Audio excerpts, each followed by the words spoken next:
আচ্ছা, তো logic family একবারে ফার্স্ট থেকে শুরু করি।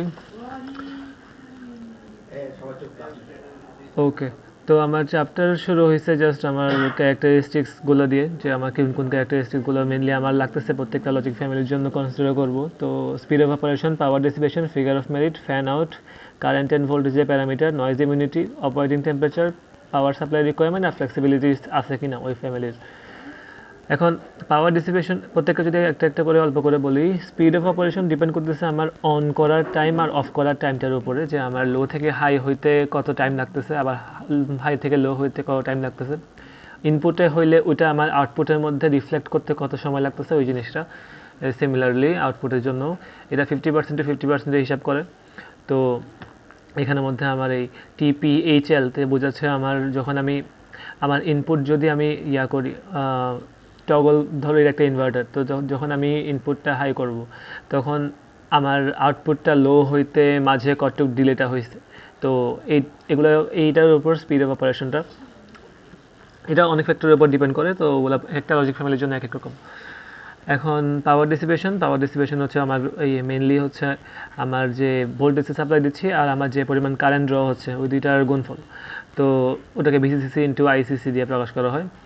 এখন এটাও বিভিন্ন সার্কিটের জন্য বিভিন্ন। ফিগার অফ মেরিটটা আমার লজিক ফ্যামিলিগুলোর জন্য ওটাকে বলা হয় প্রপাগেশন ডিলে ইন্টু পাওয়ার, এই দুইটার গুণফল আকারে। তো আমার এই দুইটা আবার প্রপাগেশন ডিলে আর পাওয়ার দুইটাই কাইন্ড অফ একসাথেই। কারণ আমি যদি চাই যে একটা জিনিস ফাস্টার কাজ করুক, তো ফাস্টার কাজ করা মানে কি প্রপাগেশন ডিলে কমানো, তখন প্রপাগেশন ডিলে যদি আমি কমাইতে যাই তাহলে আমার পাওয়ার উল্টা বেড়ে যায়। আবার সিমিলারলি আমি যদি পাওয়ার কমাইতে যাই তাহলে প্রপাগেশন ডিলে বেড়ে যায়। তো এই দুইটার গুণফল মানে সব সার্কিটের জন্য একটা কনস্ট্যান্টের মতোই থাকে। মানে এগুলো চেঞ্জ করে আমি আসলে সার্কিটকে চেঞ্জ করতে পারি না সেভাবে। এখন এটা আসলে সব লজিক ফ্যামিলির জন্য এটা যত কম হয় তত ভালো, কিন্তু এটা নর্মালি কমানোর ইয়া নাই আর কি, কি বলে কোনো ওয়ে নাই। তো এটা ডিরেক্টলি তোমার অন্য লজিক ফ্যামিলিতে শিফট করা লাগে যে ফিগার অফ মেরিট অ্যাকচুয়ালি কমাইতে হলে। আর এটা কাইন্ড অফ ইয়ার উপর ডিপেন্ড করে, যে আমার অ্যাপ্লিকেশনের উপর ডিপেন্ড করে চুজ করা লাগে যে আমি কি আমার কি বেশি পাওয়ার ড্র করলে কোনো সমস্যা হবে কিনা, এটা কি পাওয়ার কনজারভেটিভ মেশিন নাকি আমার প্রপাগেশন দিলে কম লাগবে, অনেক ফাস্ট কাজ করতে হবে, এমন ফ্যাক্টরের উপর। ফ্যান আউট জিনিসটা হচ্ছে আমার জাস্ট একটা যে সার্কিট ওইটার যে আউটপুট, যে লজিক ফ্যামিলির যে আউটপুট, ওই আউটপুটটা দিয়ে আমি কতগুলো সিমিলার গেটকে ড্রাইভ করতে পারি ওই আউটপুট ভোল্টেজটাকে ইউজ করে। তো এটাও বিভিন্ন সার্কিটের জন্য বিভিন্ন রকম। আর কারেন্ট অ্যান্ড ভোল্টেজ প্যারামিটারটা দিয়ে এটা জাস্ট কয়েকটা থিওরির মতো সংজ্ঞা, যে আমার ইয়া এই সার্কিটের যে ইনপুটটা কতটুক ভোল্টেজ পেলে ওটাকে হাই ভোল্টেজ হিসেবে কনসিডার করবে। তো হাই এর ক্ষেত্রে মিনিমাম যে ভোল্টেজটা পাইলে ও কনসিডার করবে যেটা একটা হাই ভোল্টেজ, তো ওটাকে হাই লেভেল ইনপুট ভোল্টেজ বলবে। আর ম্যাক্সিমাম যে ইনপুট ভোল্টেজটা দিয়ে স্টিল ওটাকে লো চিন্তা করবে, ওটাকে লো লেভেল ইনপুট ভোল্টেজ বলবে। যেমন ধরো আমার সার্কিটটা 0.9 থেকে বেশি হইলে ওইটাকে 1 চিন্তা করে। তো আমি যদি 0.9 ভোল্টেজ, তো 0.9ও যদি অ্যাপ্লাই করি তাও চিন্তা করবে 1 দিতেছি আমি। 1 দিলে তো বুঝবেই যে 1.23 দিলে তো বুঝবে হ্যাঁ আমার হাই আছে। কিন্তু আমি যদি 0.9 থেকে একটুও কমাই, 0.88 হয়ে গেল, তাহলে আমার সার্কিট মনে করবে বর্তমানে অফ। এখন লো এর জন্য উল্টা কাহিনী। এখন আউটপুটের জন্য সেম থিওরি, আর কারেন্টের জন্য সেম থিওরি, এখন জাস্ট ভোল্টেজে বললে কারেন্ট। আর নয়েজ ইমিউনিটি জিনিসটা হচ্ছে আমার কি বলে কোনো একটা নয়েজের কারণে যদি আমার ভোল্টেজ একটু সুইং হয়, ভোল্টেজ আপ ডাউন করে, তাহলে ও কতটুক পর্যন্ত সুইং অ্যালাউ করতে পারবে, যার থেকে যদি আমার নয়েজ বেশি হয়ে যায় তাহলে আমার আউটপুট চেঞ্জ হয়ে যাবে।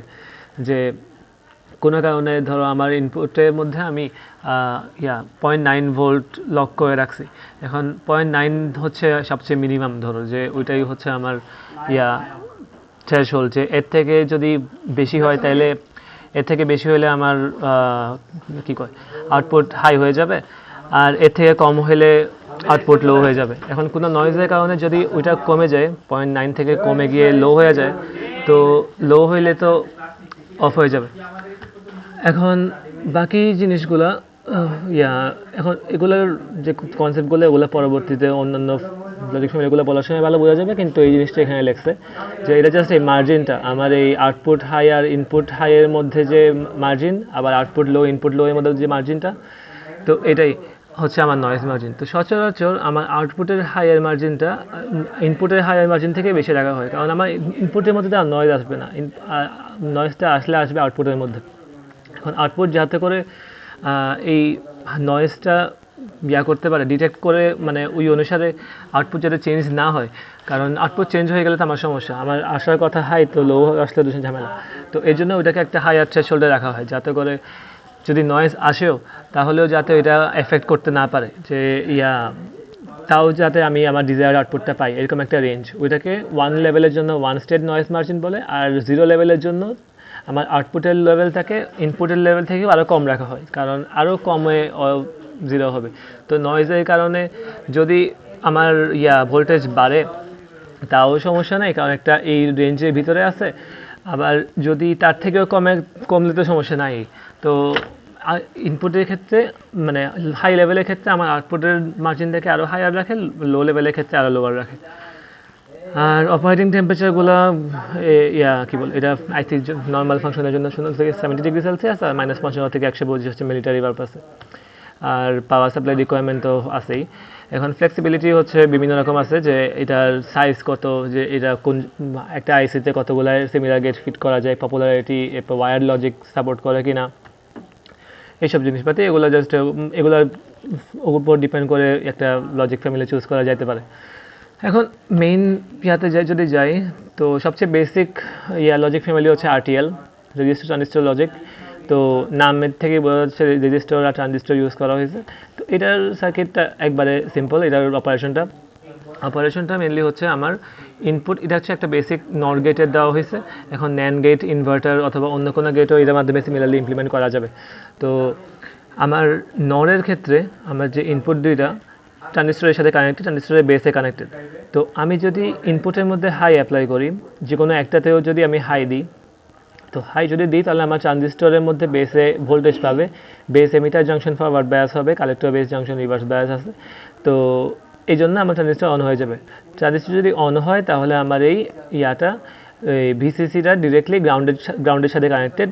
তো আমার যে আউটপুট টার্মিনালে কোনো আমি ভোল্টেজ পাবো না, তো ডিরেক্টলি গ্রাউন্ডেড হয়ে যাবে। তো তখন আমি আউটপুটের মধ্যে পাবো লো। এখন দুইটাই 1 থাকলেও সেম কাহিনী, আমার আউটপুট লো পাবো। শুধুমাত্র দুইটাই যখন আমার লো থাকবে, দুইটাই যখন 0, তো ওই সময় আমার কোনো ট্রানজিস্টর অন থাকবে না, ট্রানজিস্টর দুইটাই কাট অফে থাকে। তো ভিসিসি ডিরেক্টলি আমার আউটপুটের সাথে কানেক্টেড। তো ভিসিসি যদি আউটপুটের সাথে কানেক্টেড হয় তাহলে আমি পাবো। তাহলে এখন আমি এখানের মধ্যে আউটপুট 1 পাবো। এখন আমি যে আউটপুটটা পাইছি ওইটা দিয়ে আমি আরও অনেকগুলো সিমিলার গেটকে ড্রাইভ করতে পারবো। এখন এটা হচ্ছে থিওরিটা। এখন এগুলোর জন্য বিভিন্ন প্যারামিটারগুলো, যেগুলো যদি বলি, লজিক অপারেশন যেটা বলছি ওইটাই। এখন আমি যদি এনটা সিমিলার গেটকে এখানে ড্রাইভ করি, তাহলে আমার এখানে ধরো এনটা গেট আছে। তো এনটা গেট যদি থাকে, প্রত্যেকটা আরবি আমার প্যারালালি আছে, আর প্রত্যেকটার জন্য প্রত্যেকটা ট্রানজিস্টর সিমিলার গেট, মানে কি প্রত্যেকটা ট্রানজিস্টর প্রত্যেকটার মধ্যে একটা করে আমার ভিসিসি আছে। তো ট্রানজিস্টরগুলোর জন্য আমার বেস এমিটার ভোল্টেজ আছে। তাহলে এই ভোল্টেজটাও প্যারালালি প্রত্যেকটার মধ্যে আছে, আর রেজিস্ট্যান্সটাও প্রত্যেকটার মধ্যে আছে। তো যদি করে আর কি, যদি কন্ডাক্ট করে, যদি অন হয়, তাহলে তো এই বেস এমিটার ভোল্টেজকে অতিক্রম করতে হবে। তাহলে যেহেতু প্যারালালি ভোল্টেজ আছে, ওগুলোকে একটা সিঙ্গেল ভোল্টেজ সোর্স হিসেবে কনসিডার করা যায় 0.8-এর। আর যেহেতু প্যারালালি রেজিস্ট্যান্স আছে এনটা, তাহলে 450/n একটা সিঙ্গেল রেজিস্ট্যান্স দিয়ে কনসিডার করা যাবে। তো এখন আমার লোডটা হচ্ছে 450/n, আর তাহলে আমার এই কী বলে, আমার এই বেস কারেন্টটা, প্রত্যেকটা আমার ট্রানজিস্টরের মধ্যে যে বেস কারেন্টটা যাচ্ছে, এই কারেন্টটা যদি এখান থেকে আমি ক্যালকুলেট করি, ওটা হচ্ছে আমার এই দুইটাই বর্তমানে অফ। যখন এখানের মধ্যে ভোল্টেজ যাচ্ছে তখন এই দুইটাই কাট অফে আছে। তাহলে এই ভিসিসি আর এই পয়েন্টে আমার এখানের মধ্যে বেস এমিটার ভোল্টেজ তো 0.8, তো ভিসিসি থেকে 0.8 বাজবে, 3.6 মাইনাস 0.8 ডিভাইডেড বাই রেজিস্ট্যান্স হচ্ছে কত, 640 প্লাস 450/n। 450/n কেন? কারণ প্রত্যেকটা সিমিলার গেট, তো প্রত্যেকটা আইবির জন্য। তো এইটুকু করে আমি যেটা পাইছি ওটা হচ্ছে আমার টোটাল আইবি, যেটা এখানে ফ্লো হচ্ছে। এখন তাহলে এক একটার মধ্যে কত করে যাবে, তো 1/n দিয়ে গুণ দিলে ওটা পাবো। তো এটা হচ্ছে আইবির মান। আর তাহলে আমার কালেক্টর কারেন্ট কত, আইসি স্যাচুরেশন অবস্থায়। তো কালেক্টর কারেন্ট হচ্ছে আমার 3.6 এখানের মধ্যে 3.6 ভোল্টেজটা, আর এই জায়গায় যদি বলি আইসি 3.6, আর এখান থেকে আমার কালেক্টর এমিটার স্যাচুরেশন অবস্থায় যখন আমার ট্রানজিস্টর অন থাকবে তখন কালেক্টর এমিটার স্যাচুরেশন ভোল্টেজ হচ্ছে 0.2। এটা সবগুলোর জন্য কনস্ট্যান্ট, তো সব লজিক ফ্যামিলির জন্যই। তাহলে এখান থেকে 3.6 থেকে 0.2 ভোল্টেজ ড্রপ হবে, আর নিচে গ্রাউন্ড, আর তাহলে আমার রেজিস্ট্যান্স কত মাঝখানে 640। তাহলে ওটাই হচ্ছে আমার আইসি মান 5.31। এখন একটা ট্রানজিস্টর যখন স্যাচুরেশন অবস্থায় থাকে তখন একটা ফর্মুলা অবশ্যই স্যাটিসফাই করা লাগে, ওটা হচ্ছে HFE into IB is greater than or equal IC saturation. HFE হচ্ছে আমার বিটার সমতুল্য, মানে কারেন্ট গেইনটা। এখন সেম জিনিসটাই, জাস্ট আমার HFE ইন্টু আইবিকে আইসির থেকে সমান বা বড় হতে হবে। যদি বড় থাকে তাহলেই ও স্যাচুরেশন অবস্থায় আছে, না হলে নাই।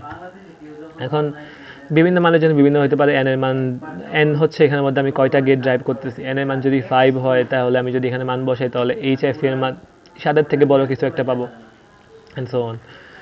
তো ওগুলো গেছে হচ্ছে আমার এই ফ্যান আউটের বিষয়টা। এখন আমাকে যদি HFE এর মান দিয়ে দিত তাহলে HFE এর মান আমি জানি আর রেজিস্ট্যান্সের মান আমি জানি, তো আমাকে জাস্ট এন বের করা লাগতো। তো তখন এনটা আমার কি হইতো, ফ্যান আউট হইতো। তো আমার যদি ফ্যান আউট বের করতে বলে তাহলে আমার HFE এর মান দেওয়া থাকবে, অথবা ফ্যান আউট যদি দেওয়া থাকে তাহলে HFE এর মান আমাদের বের করা লাগবে, এমন। এখন নয়েজ মার্জিনের বিষয়টা আগে যেটা বললাম যে এটাকে একটা নির্দিষ্ট রেঞ্জের মধ্যে থাকতে হয়, এর থেকে বেশি হলেও সমস্যা, কম হলেও সমস্যা। এখন আমার আউটপুটের যখন লোতে আছে, আউটপুট যখন লো, তখন আমার ভিও হচ্ছে 0.2 কেন, ওটা হচ্ছে ওই আমার কি বলে saturation voltage, IC saturation voltage, VC saturation voltage. তো সিই স্যাচুরেশন আর কি, এই একটু আগে সময় দেখাইছিল। সিই স্যাচুরেশন ভোল্টেজ 0.2 প্রত্যেক ট্রানজিস্টরের জন্য। তো যখন লোতে আসে তখন আমার আউটপুটের মধ্যে লো এর করেসপন্ডিং ভোল্টেজ 0.2 ভোল্ট সেটা পাচ্ছে। এখন যদি ওইটার ভোল্টেজটা বেড়ে কোনো কারণে অ্যারাউন্ড 0.5 ভোল্টের মতো হয়, এই ট্রানজিস্টর যেগুলো ইউজ করা হচ্ছে এখানে এজিউম করা হচ্ছে যে ট্রানজিস্টরগুলোর মধ্যে কাট ইন ভোল্টেজটা হচ্ছে 0.5। তো যদি 0.5 হয়ে যায় তাহলে তো এই লোতেও থাকা অবস্থায় ভোল্টেজটাই ট্রানজিস্টরটাকে অন করে দিবে, কিন্তু তা তো করার কথা না। আমার তো করার কথা হচ্ছে যখন আমার আউটপুট হাই থাকবে তখন এই ট্রানজিস্টরগুলো অন হবে। তো লো অবস্থায় যদি অন হয় তাহলে তো ঝামেলা। এখন এই জন্য একটা নির্দিষ্ট রেঞ্জের মধ্যে, এই রেঞ্জটুকু এই 0.2 থেকে 0.5 মানে হচ্ছে 0.3, ও ম্যাক্সিমাম 0.3 পরিমাণ পজিটিভ নয়েজ অ্যালাউ করতে পারতেছে। এর থেকে বেশি যদি নয়েজ হয় তাহলে আমার ট্রানজিস্টর অন হয়ে যাবে, তখন আমি আনএক্সপেক্টেড বিহেভিয়ার পাবো, তো না হলে হবে না। তো এই জন্য তো এটার ক্ষেত্রে আমার জিরো লেভেলের জন্য নয়েজ মার্জিন হচ্ছে আমার 0.3 ভোল্ট। এখন 1 লেভেলের জন্য যদি হয় তাহলে 1 লেভেলের নয়েজ মার্জিন ডিপেন্ড করতেছে নাম্বার অফ গেটসের জন্য, আমি কতগুলো গেটকে ড্রাইভ করতেছি। তো আমার আউটপুটের মধ্যে যখন 1 দেওয়া, তো আমার যদি এন এর মান 5 হয়, 5টা মিলার গেটকে ড্রাইভ করতেছি, তো 5টা গেটের ক্ষেত্রে আমার 450/n মানে 90।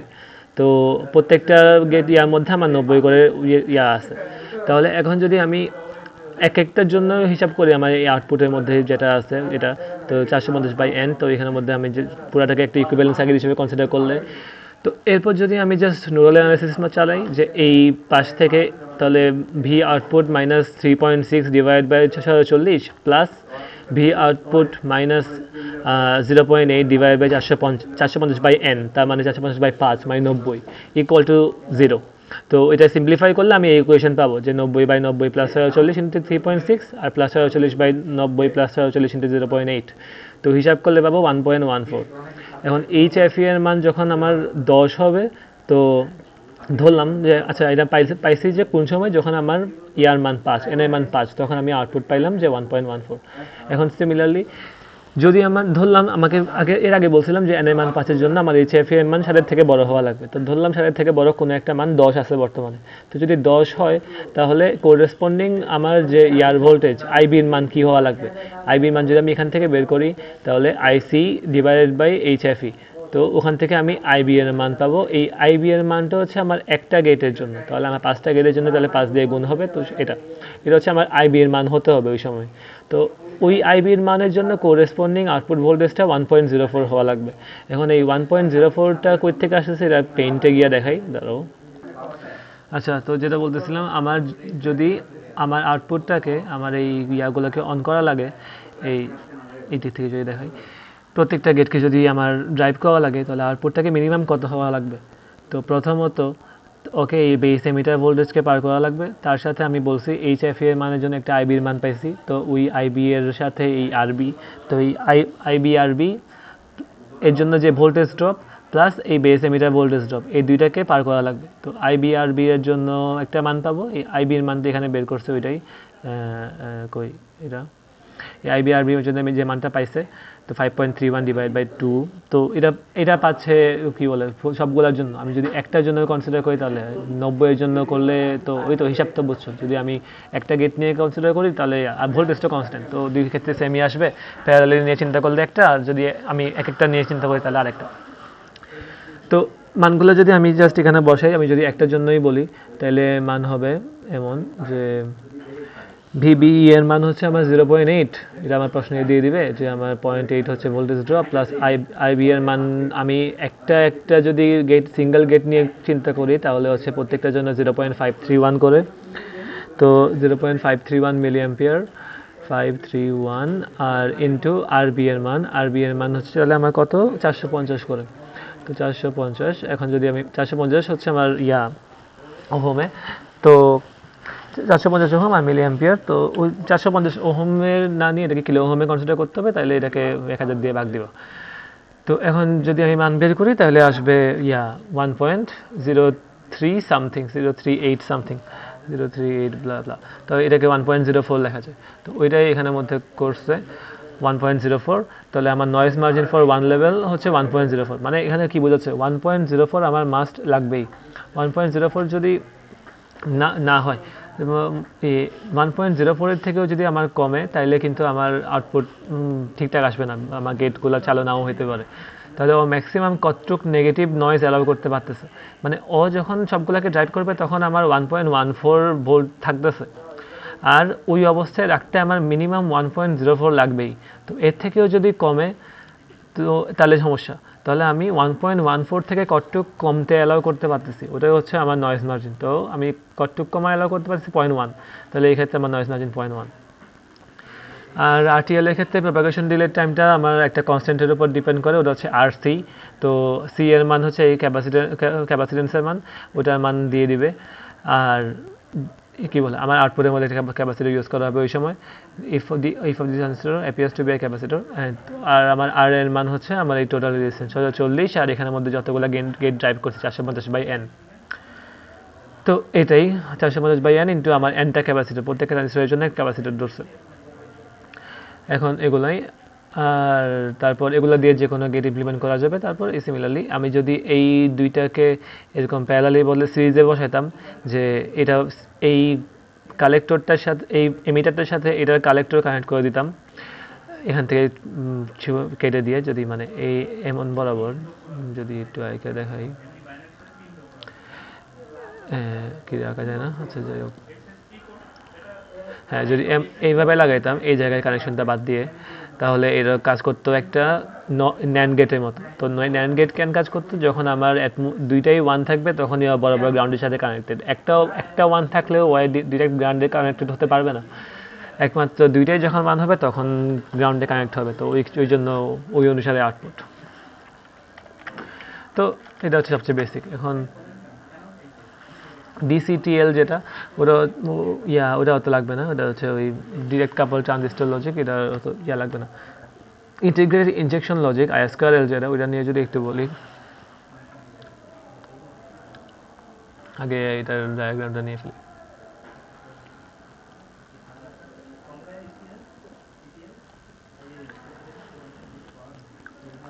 আচ্ছা, এখন এই আরটিএল এর মধ্যে মেইনলি সমস্যা ছিল ওর যেহেতু রেজিস্টার ইউজ করে, তাহলে ওর প্রপাগেশন ডিলে প্রথমত বেশি, পাওয়ার ডিসিপেশন অনেক বেশি।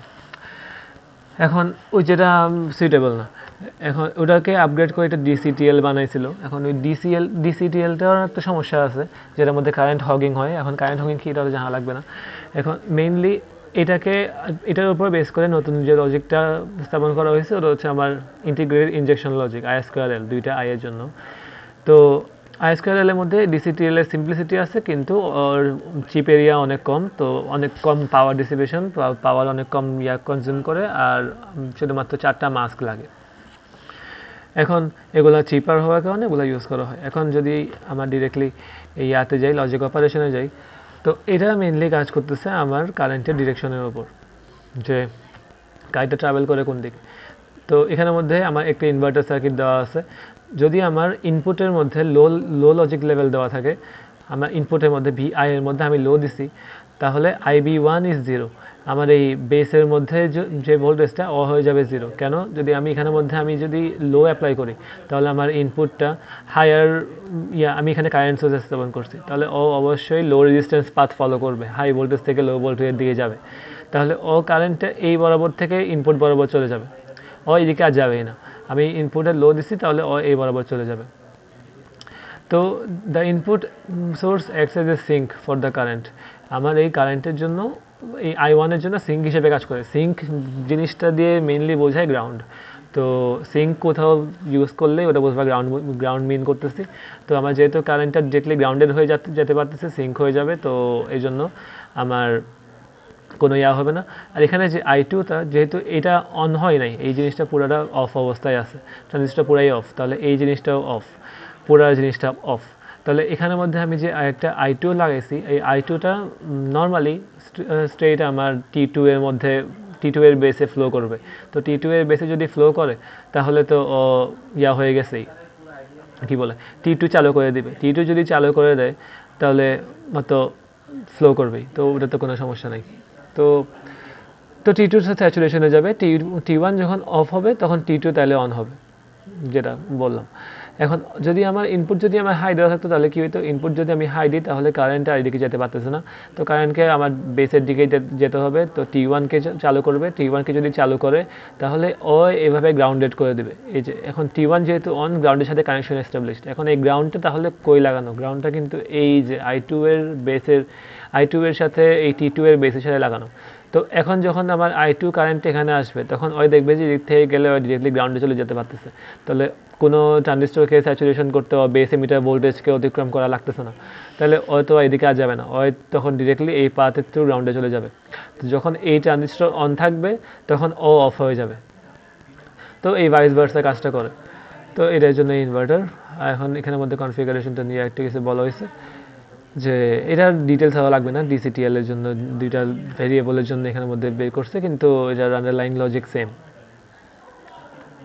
এখন পরবর্তী ইয়াতে যাই, DTL মেইনলি। আরে থেকে তুলে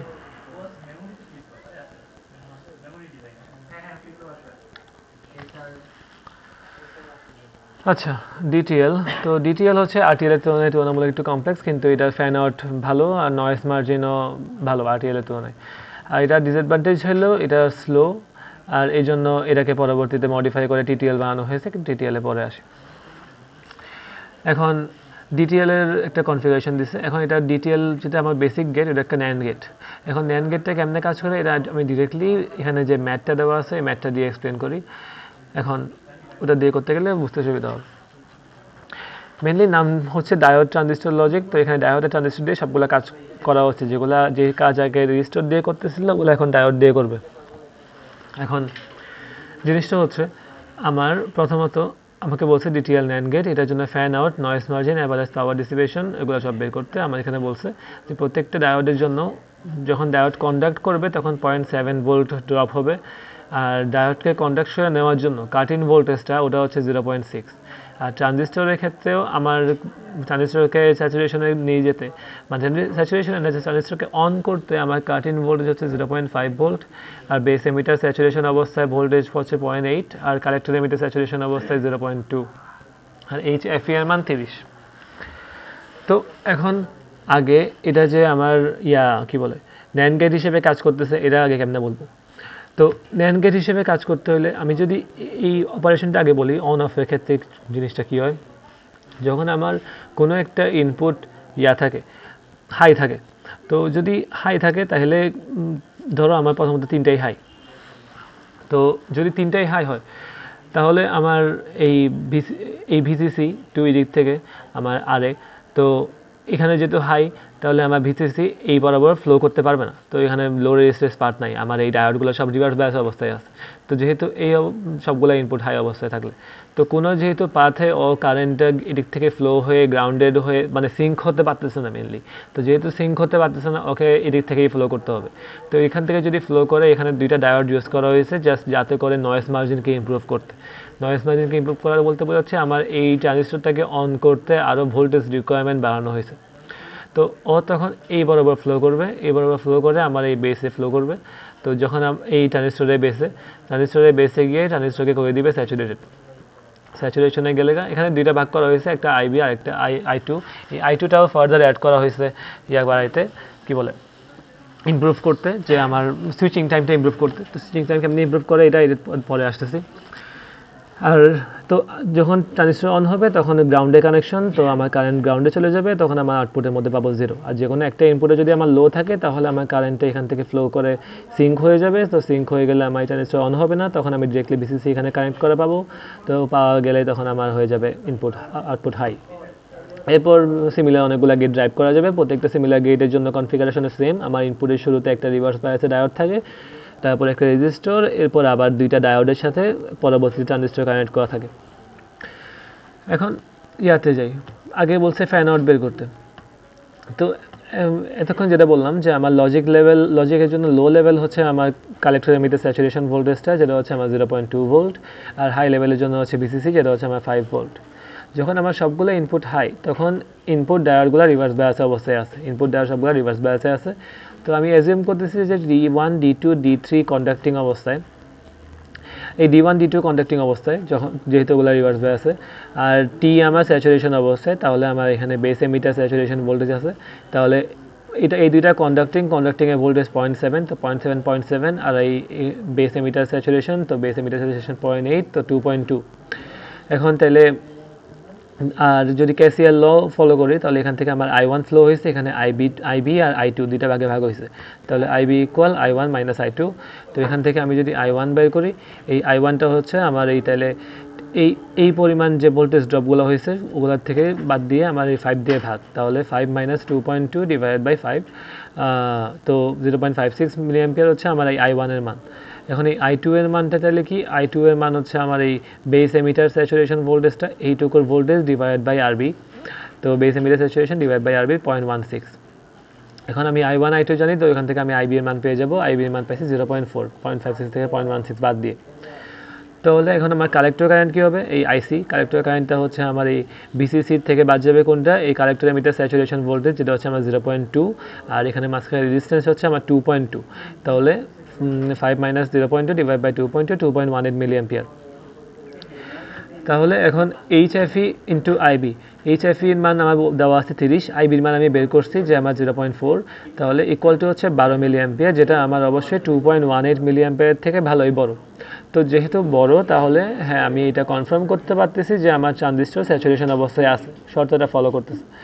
এখন আমি যদি এনটা সিমিলার গেটকে এভাবে কানেক্ট করি, এনটা এরকম গেট কানেক্ট করা আছে, তাহলে প্রত্যেকটা গেট কত পরিমাণ কারেন্ট টানবে এই কালেক্টর থেকে, তো ওইটা আমাকে আগে বের করা লাগবে।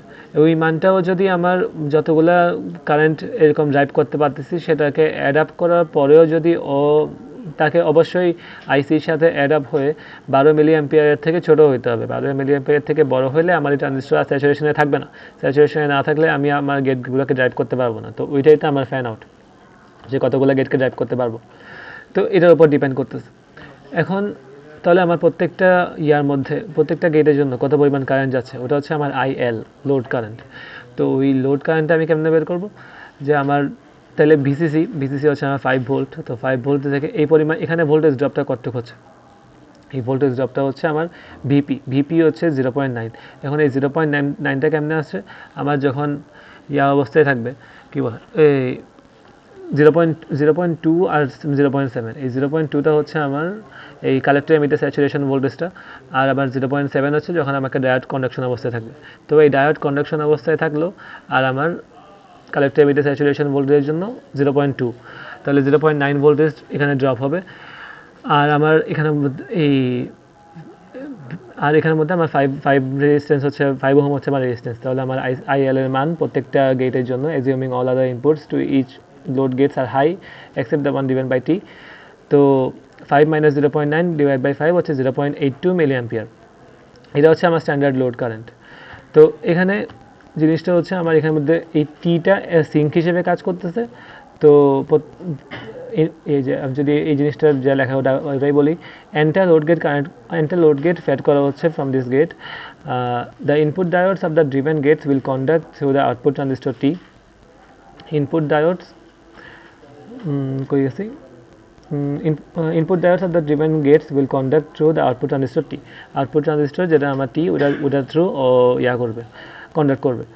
এখন T acts as a sink for the current in the input to the gates it drives. T acts as sink for the current in the input to the gates it drives. তো ওই টিটা sync হিসেবে কাজ করবে আমার এই প্রত্যেকটা load কারেন্টের জন্য। এই যে এই লোড কারেন্টগুলো তো আমার যেহেতু এই অবস্থায় ইয়া করা থাকবে, টি যখন আমি ধরতেছি যে টি অন, তো তখন তো আমি এখানের মধ্যে কোনো আউটপুট পাবো না। মানে যখন আমার এই ইয়াটা অন অবস্থায় থাকবে, ট্রানজিস্টর অন থাকবে, তখন তো আমার ট্রানজিস্টর যখন আমার অন অবস্থায় থাকবে তখন তো আমি এই গেটগুলোকেই ড্রাইভ করতে পারতেছি না, কিন্তু আমার তো ওগুলো সব তো কানেক্ট করা।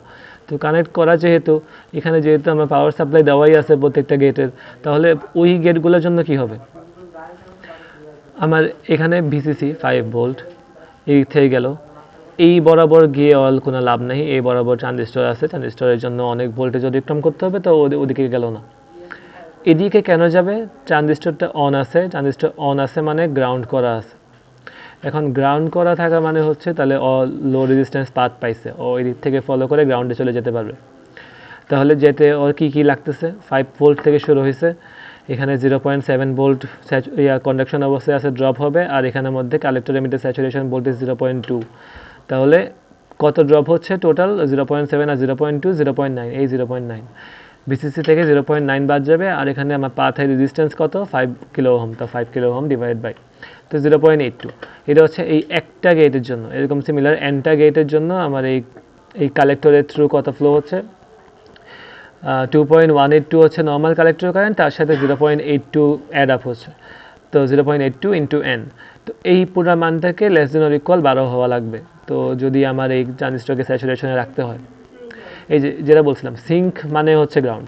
তো এখন তাহলে এটা যদি আমি এটা হিসাব করি তাহলে দেখবো যে আমার এন এর মান লেস দেন 12 হওয়া লাগবে, কারণ এন এর মান একটা মাস্ট ইন্টিজার হইতে হবে। তো আমি একটা যে কোনো মান চুজ করতে পারবো, 12 থেকে কম যে কোনো মানে চুজ করতে পারবো। এখানে 10 চুজ করছি, কিন্তু এটা আসলে অত ম্যাটার করতেছে না। তো এটাই হচ্ছে আমার ফ্যান আউট। এখন সেকেন্ড প্রশ্ন হচ্ছে আমার নয়েজ মার্জিন বের করা।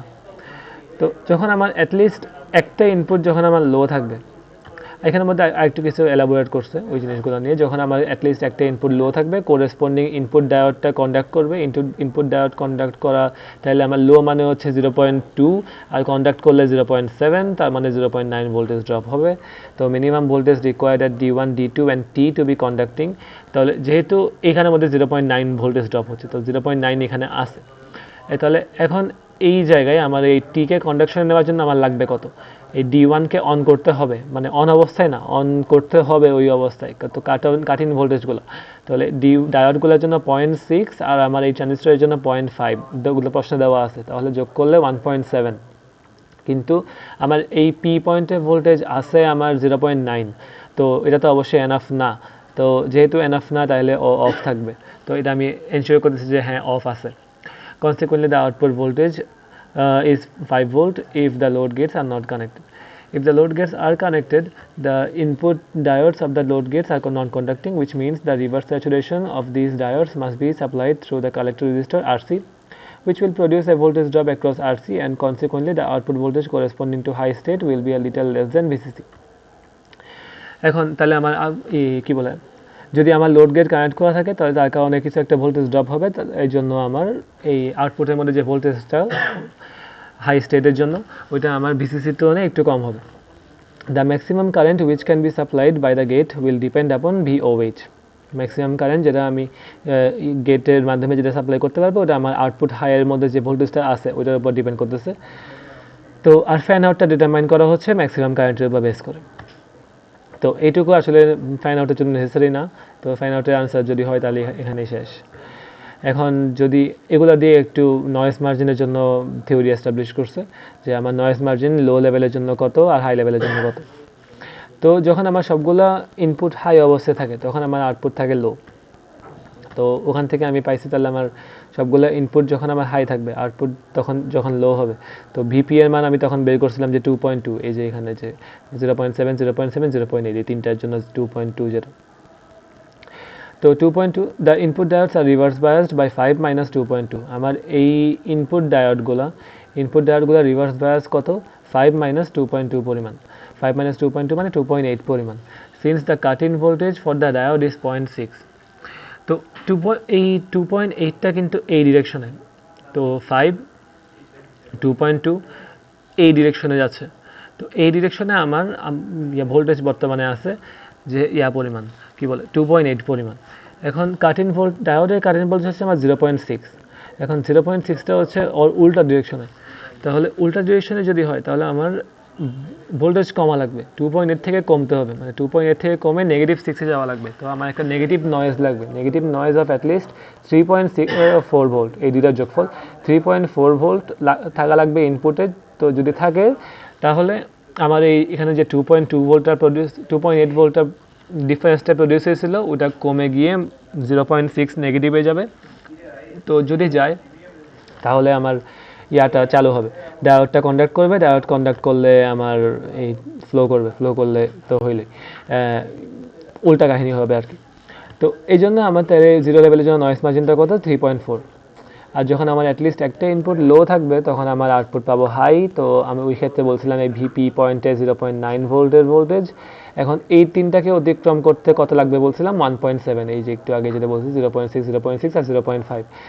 তো 1.7 লাগবে। তার মানে এই দুইটার ডিফারেন্স কত? দুইটা সেম ডিরেকশন আছে, তাহলে দুইটার ডিফারেন্স কত? আমার 0.8। তো 0.8 যদি পজিটিভ কোনো একটা নয়েজ থাকে পাই তাহলে এই ট্রানজিস্টর অন হয়ে যেতে পারে। যদি অন হয়ে যায় তার কারণে তাহলে আমার আউটপুট উল্টাপাল্টা আসবে, আউটপুট লো হয়ে যাবে অ্যান্ড সো অন। তো এগুলো হচ্ছে আমার কি বলে নয়েজ মার্জিন। আর এরপরে অ্যাভারেজ পাওয়ার ডিসিপেশন। এখন অ্যাভারেজ পাওয়ার ডিসিপেশনটা দুইটা কেসের জন্য, যে আমার লো লেভেলে থাকতে কত কারেন্ট ড্র হচ্ছে আর হাই লেভেলের জন্য কত কারেন্ট ড্র হচ্ছে, দুইটার অ্যাভারেজ করা হয়। তো যখন আমার P0 আউটপুট যখন লো আছে তখন ওই ক্ষেত্রে আমার তাহলে কারেন্ট ড্র হচ্ছে কি ভিসিসি, তো আমার ভোল্টেজ, আর এখানের মধ্যে I1 হচ্ছে আমার 0.56, I1 দিয়ে বোঝাচ্ছে আমার ওই মান I1, এই ডিরেক্ট I1 এর মান। আর 2.1 হচ্ছে আমার এই সি এর মান, এই যে I1 আর IC। তো এই দুইটা হচ্ছে আমার এখানে কারেন্ট।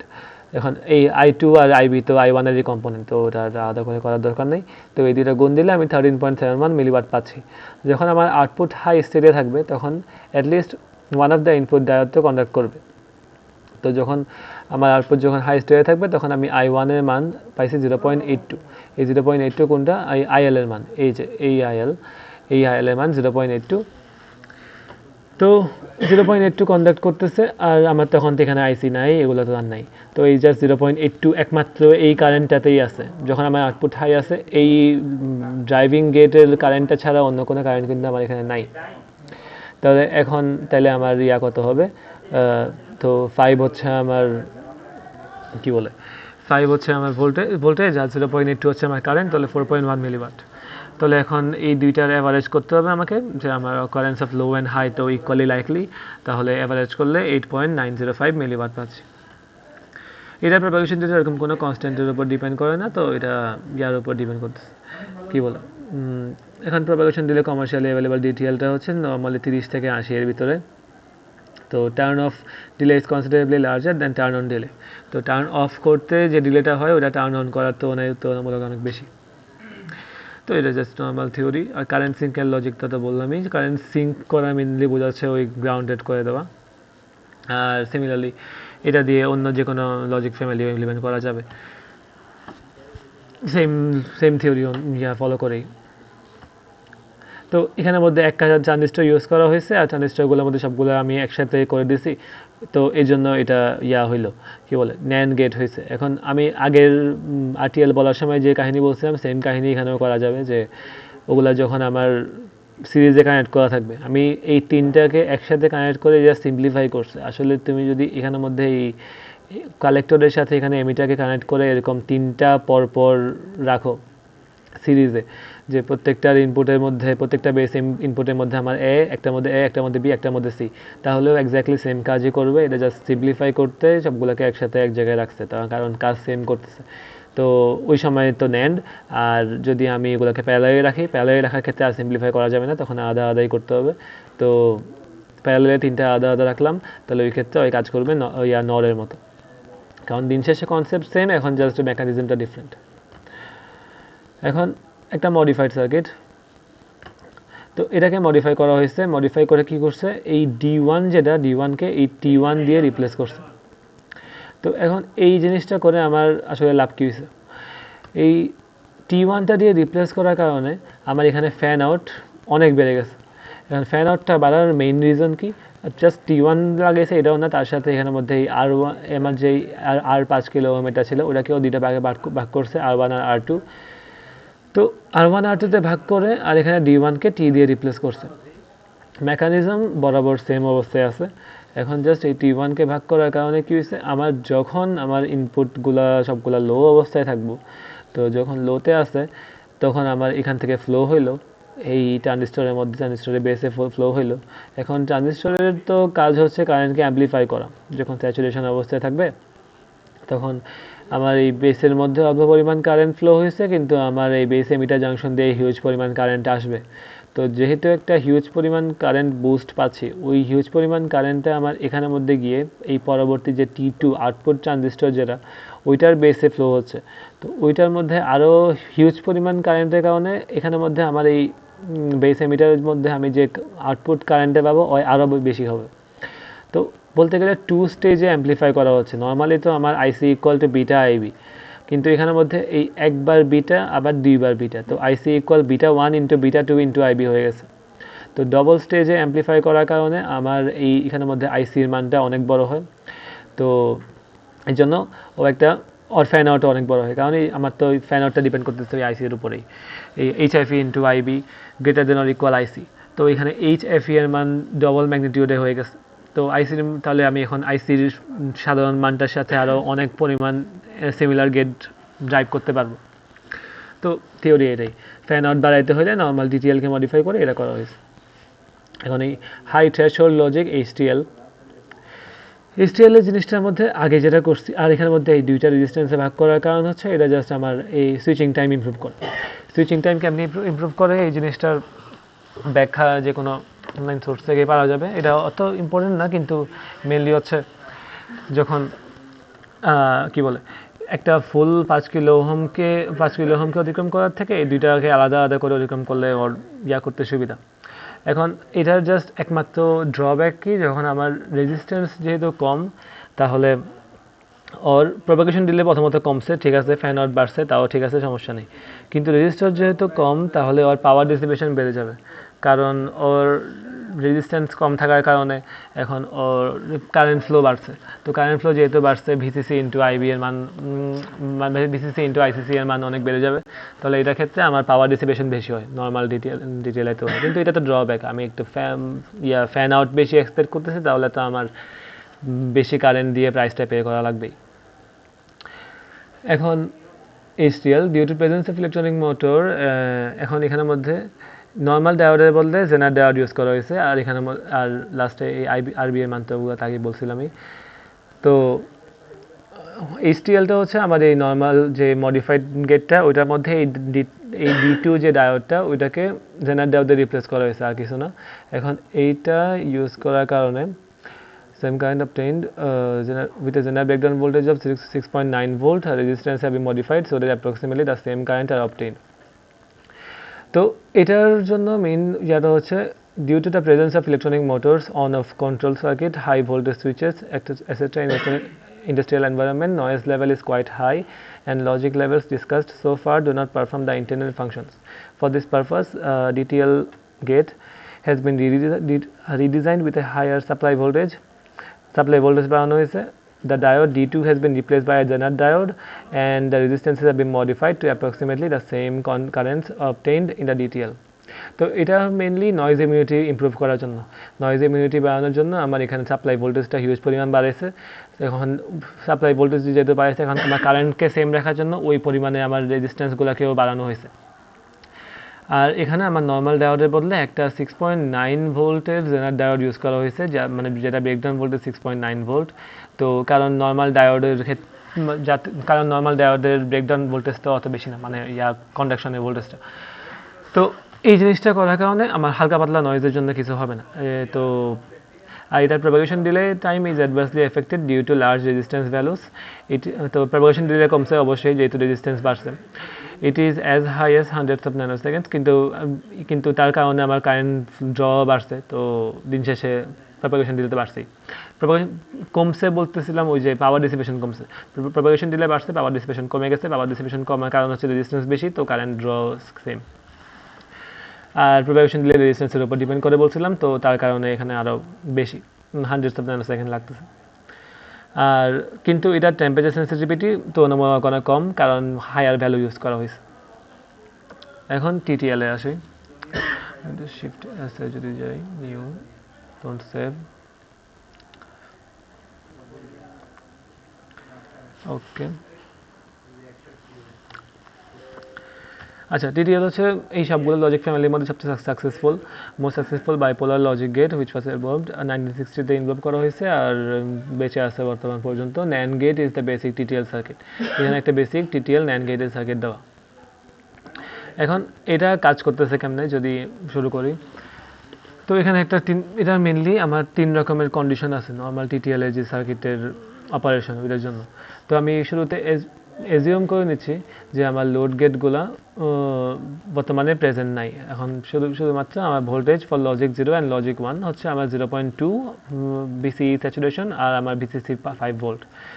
তো এখন এই ভ্যালুগুলো অ্যাজিউম করা হচ্ছে প্রত্যেকটা পিএন জাংশন। এখানে তো আমার কোনো ডায়োড নেই, তো জাংশন কেন এলো? আমার এই ট্রানজিস্টরগুলো থেকে একটা পিএন জাংশনই বলতে গেলে, পিএনপি ট্রানজিস্টর যেহেতু ইউজ করা হয়েছে এখানে মধ্যে, এনপিএন ট্রানজিস্টর ইউজ করছে। তাহলে এই এন আর এই পি এটা একটা ডায়োড, আবার ডায়োড বলতে জাংশন।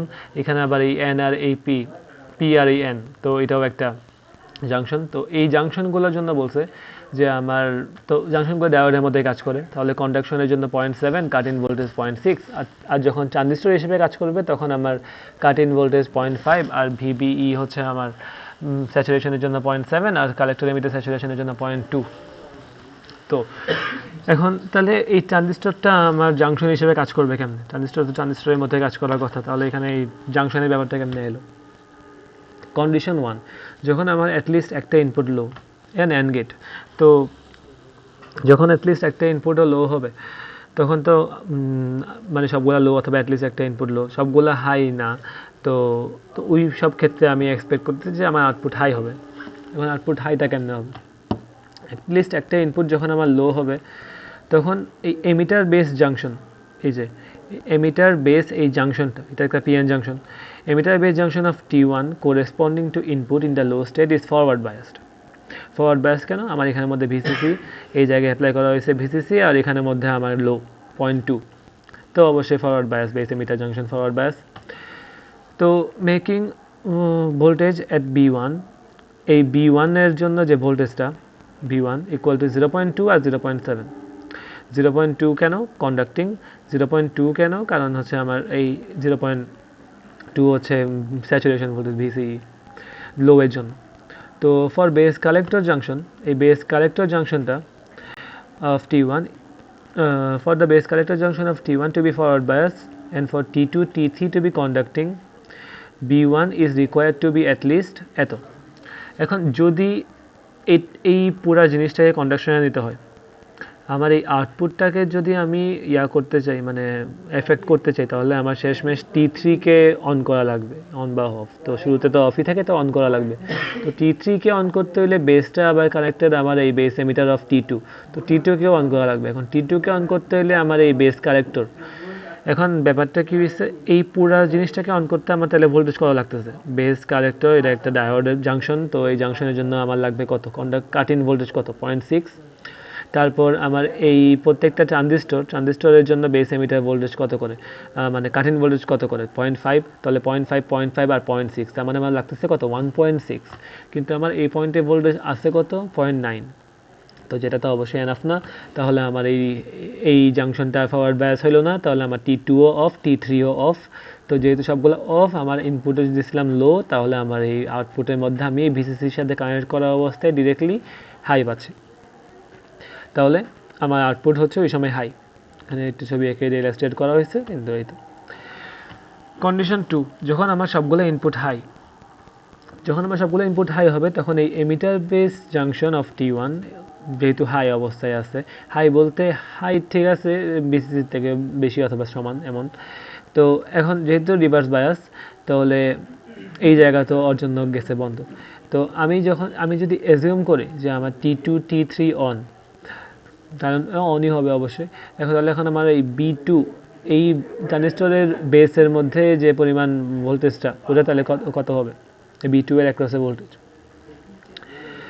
তো B2 হচ্ছে আমার এই C1 এর ভোল্টেজ, মানে এই ফার্স্ট ট্রানজিস্টরের কালেক্টরের ভোল্টেজই তো সেকেন্ড ট্রানজিস্টরের বেসের ভোল্টেজ, তাই তো। তাহলে B2 equal VC1 equal 0.8 plus 0.8 equal to 1.6। এখন 0.8 আর 1.6 এই জিনিসটা আসছে কই থেকে? তো এটা যদি দেখাই যে আমার BE স্যাচুরেশনের জন্য ভোল্টেজ হচ্ছে আমার 0.8, তো ওইটা আগে আসছিল। এখন এই দুই পয়েন্টে দাঁড়া 1.6 এর ব্যাপারটা জানি কই থেকে আসছিল, reverse bias if we assume T2 T3 are on, then 1.6 and তো B1 is connected, আচ্ছা এটা একটু পরে আসতেছি। তো B1 is connected to since B1 is connected to VCC, এই B1 আমরা VCC এর সাথে কানেক্ট করা through the resistor RB1 and collector base junction of T1 is forward bias, এই collector base junction forward bias করা। Transistor T1 is operating in the active inverse mode, transistor T1 টা active inverse মোডে কাজ করবে। Inverse মোডে মানে হচ্ছে আমার ইয়ার দিকে উল্টা ডিরেকশনে বলতে নর্মালিতে কাজ করার কথা এভাবে ফ্লো করবে, কিন্তু এভাবে ফ্লো না করে এখন যেহেতু ইয়াতে আছে এভাবে ফ্লো করবে। তো এভাবে যেহেতু ফ্লো করবে, আমার T2 এর মধ্যে আমি কারেন্ট পাবো। Active inverse mode make an IC1 flow in the reverse direction, this current flows into the base of T2, এই IC1 কে রিভার্স ডিরেকশনে ফ্লো করার কারণে ওই T2 এর মধ্যে ফ্লো করবে। T2 এর মধ্যে যখন ফ্লো করবে, তখন T2 কে অন করবে, T2 কে অন করলে T3 কেও অন করবে, তো স্যাচুরেশনে যাবে। তো যখন স্যাচুরেশনে যাবে, তখন আমার এই গ্রাউন্ডেড হয়ে যাবে, তো গ্রাউন্ডেড হওয়ার কারণে আমি আউটপুটের মধ্যে লো পাবো। তো ওই জিনিসটাই এখানে আমায় দেখানো হয়েছে। এখন এই 0.8 আর 0.8 1.6 যেটা, ওইটা কোন মানে কোন হিসেবে লেখছি এটা আপাতত দেখতেছি না, কিন্তু দেখলে পরে বলতেছি। আর কন্ডিশন 3টা হলো যখন আমার circuit operating under condition 2, one of the input suddenly goes low, এটা মেনলি সুইচিং টাইমটা নিয়ে কথা বলার জন্য। যখন আমার সার্কিটটা কন্ডিশন 2তে আছে, মানে সবগুলো ইনপুট আমার হাই আছে মানে আমার আউটপুটটা বর্তমানে লো আছে। একটা ইনপুট লো হয়েছে, একটা ইনপুট যদি লো হয়, তাহলে তো এখন আমার আউটপুটকে হাই হওয়া লাগবে। তো corresponding emitter base junction of T1 starts conducting, তো যেটাই আমার লো হয়েছে ওইটা কন্ডাক্ট করা শুরু করে দিবে। তো যখন কন্ডাক্ট করা শুরু করবে, তখন আমার এই পয়েন্টের ভোল্টেজটা হঠাৎ করে ড্রপ করে 0.9 চলে যাবে। ছিল কততে 1.6 1.6 না, কি বলে, আগে তো ছিল ইয়াতেই এই ভোল্টেজ ড্রপ ছিল না, মানে এই জায়গায় কোনো ছিল না, ডিফারেন্স ছিল না। কিন্তু এখন হঠাৎ করে ড্রপ করে 0.9 গেল। T2 T3 will be turned off, তো যেহেতু 0.9 গেছে, T2 T3 অফ হয়ে যাবে। and when the stored base charge is removed, since VC1 equal VB2 equal 1.6, তো এই জায়গায় এই দুইটা আমার হয়ে গেছে অফ। আমার এই জায়গায় তো ভোল্টেজ ছিল 1.6, therefore the collector base junction of T1 is back biased। তো এখন এই জায়গায় কি হয়েছে, আমার এই B1 পয়েন্টের ভোল্টেজ হয়ে গেছে 0.9, কারণ একটু আগে যেটা বলছি ওইটা, আর এই পয়েন্টের ভোল্টেজ আছে আমার 1.6। তাহলে বায়াসটা কেমন এলো? বায়াসটা রিভার্স বায়াস হয়ে গেছে, যে এখানে হায়ার ভোল্টেজ, এখানে lower voltage.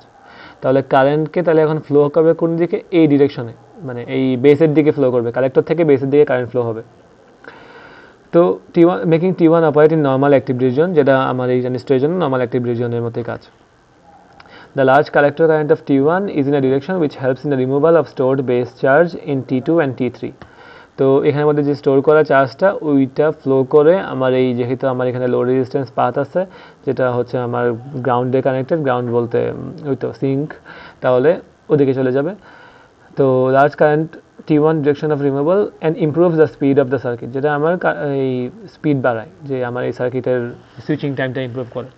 The direction of the collector current is the same as the current IC1 shown in figure 4.16. The output voltage is pulled up by the time constant T equal RC3 into CO.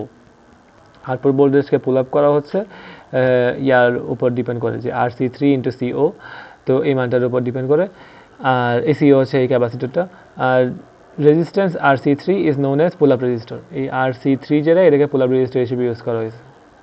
Pulled up দিয়ে mainly মিন করতেছে যে এটা আমার লো ছিল, লো থেকে এখন high করা হচ্ছে। তো হাই করার জন্য যে কত টাইম লাগতেছে, ওই টাইম কনস্ট্যান্টটা হচ্ছে RC3 into CO। ওকে, তো এখন এই 0.8 ব্যাপারটা কই থেকে আসতেছে আমি দেখে বলতেছি।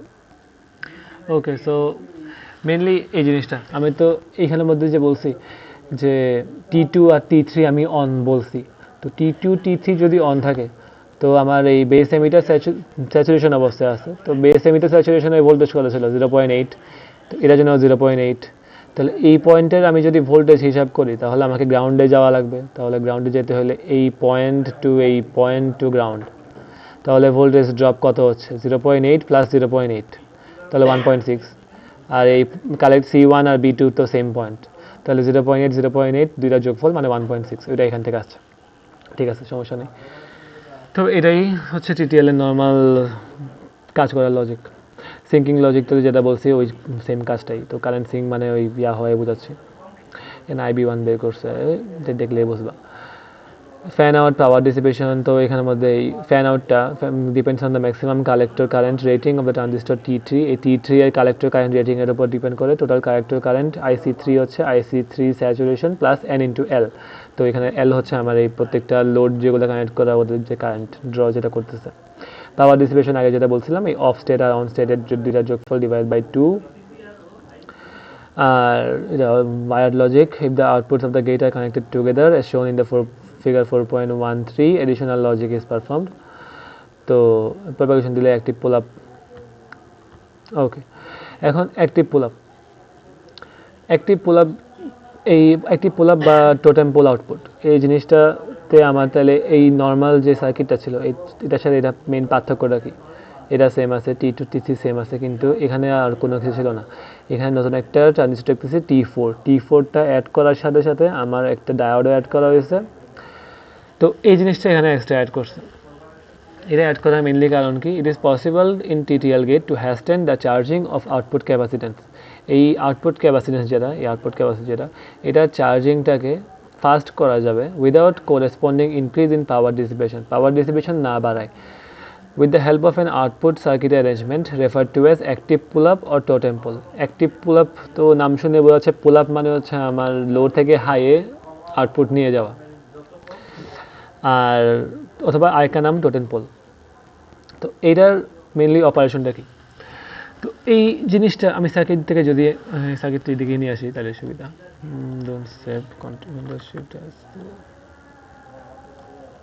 ওকে, যদি এখান থেকেই বলি তাহলে এখানে ডিফারেন্ট জিনিসটা কি হচ্ছে, আমার যখন কোনো একটা ইনপুট লো থাকবে, তো কোনো একটা ইনপুট যদি লো থাকে তাইলে তো আমার এই ট্রানজিস্টর অন, আচ্ছা ধরলাম শুরুতে সবগুলা ইনপুট আমার হাই আছে, সবগুলো ইনপুট যদি আমার হাই হয় তাহলে আমার এই ট্রানজিস্টর অন, তখন গ্রাউন্ডে কানেক্টেড, তখন আমার ডিরেক্টলি ভি আউটপুটে জায়গা, তখন তো আমার এই T4 চালুই হয় না। তো ওইটার ক্ষেত্রে কি এটা ম্যাটার করতেছে না? কোনো একটা ইনপুট যদি আমার লো হয়, তো লো হইলে ও এখান থেকে ফ্লো করে চলে যাবে, তখন এই T2 T3 অন হবে না। তো অন যখন হবে না তখন আমার এই এফেক্ট করতেছে। তখন কি হবে? যখন আমার কোনো একটা ইনপুট লো আছে তখন আমার এই কারেন্টটা এখান থেকে ফ্লো করবে এই T4 এর বেসে। তো এখান থেকেও ফ্লো করতেছে, বাট এখানেও যাচ্ছে। তো T4 এর বেসে গেল, তো T4 এর বেসে গিয়ে আমার এই T4 এর বাড়ায় দিল, T4 কে করলো, স্যাচুরেশন করলো। তো স্যাচুরেশনে যাওয়ার সময় তো আমার এই কালেক্টর এমিটার বেস এমিটার জাংশনে ফরওয়ার্ড বায়াসে গেল, তো কারেন্ট ফ্লো হচ্ছে, কারেন্ট ফ্লো হওয়ার সময় এই ভিডি কে অতিক্রম করে আমি আউটপুটের মধ্যে হাই পাবো। তো হাই আমি অনেক ফাস্ট পাবো। কেন ফাস্ট পাবো? আমার এখানের মধ্যে আস্তে আস্তে নর্মালি কারেন্ট যেটা আসছে ওইটার বদলে আমার এই ট্রানজিস্টরটি ইউজ করার কারণে কারেন্টে একটা সার্জ পাচ্ছি খুবই ফাস্ট। তো পুল আপ 0 থেকে 1 হওয়ার সময় এই জিনিসটা হচ্ছে। আর যখন আমার এই কারেন্টটা ভালোই বেড়ে একটা স্টেবিলাইজ পয়েন্টে যাচ্ছে, আর এখানের মধ্যে তখন আমার এই দুই পয়েন্টের অ্যাক্রসে ভোল্টেজ ডিফারেন্স আর তখন থাকতেছে না, তখন আর কারেন্টও ফ্লো কম হবে, হতে হতে আমার এই ট্রানজিস্টরটা স্টেবিলাইজ হয়ে যাবে। তো ওই ব্যাখ্যাটা এখানে বলা হয়েছে, the operation of a circuit can quickly qualitatively be described as for output Y to be in low state transistor T4 and diode D আর কাট অফ। যখন লো থাকবে তখন এই T4 আর D কাট অফ অবস্থায়।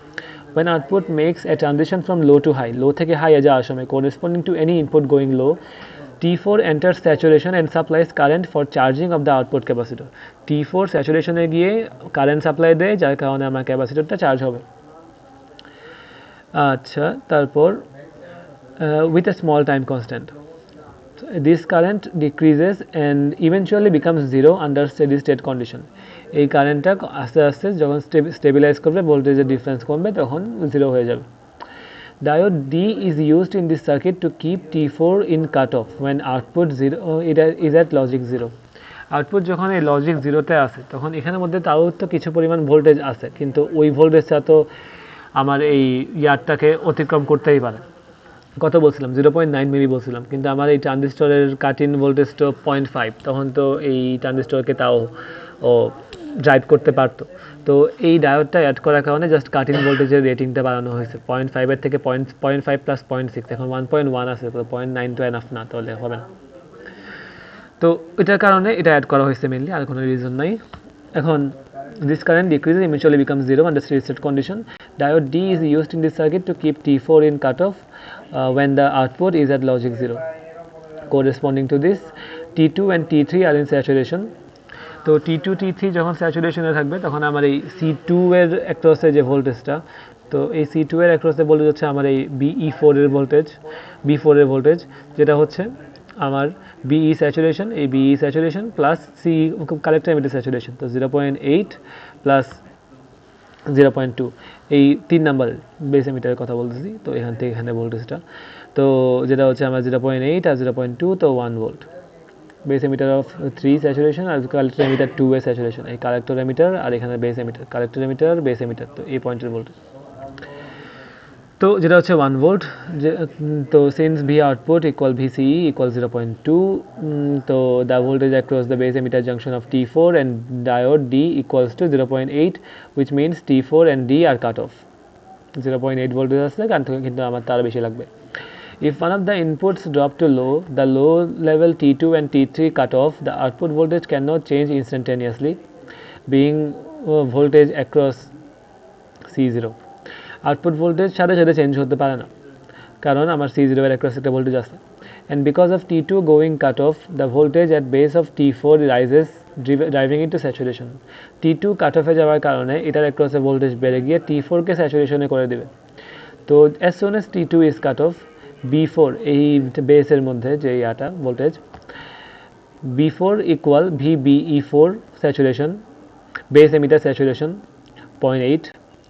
Diode যখন স্যাচুরেশনে যাবে, conducting diode, তো 0.7 প্লাস এই কালেক্টর এমিটার বলতে বোঝাচ্ছে এই আউটপুট তো লো, তো আউটপুট যখন লো ছিল তখন আমার তো 0.2, তাহলে টোটাল এই 1.7 ভোল্ট B4 এর অ্যাক্রসে ভোল্টেজ যেটা, তো 1.7 ভোল্ট।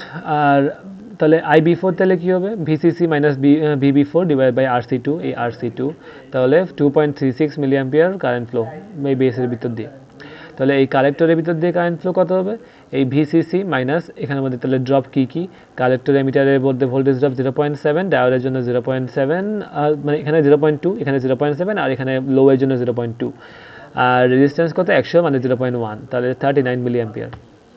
এখন তাহলে দেখতেছি কি আমার যখন T4 স্যাচুরেশনে থাকবে, HFE এর মান 39 বাই আমার ওই সূত্র অনুসারে HFE into IB greater than or equal IC, ওই সূত্র অনুসারে তাহলে HFE এর মিনিমাম মান কত? 16।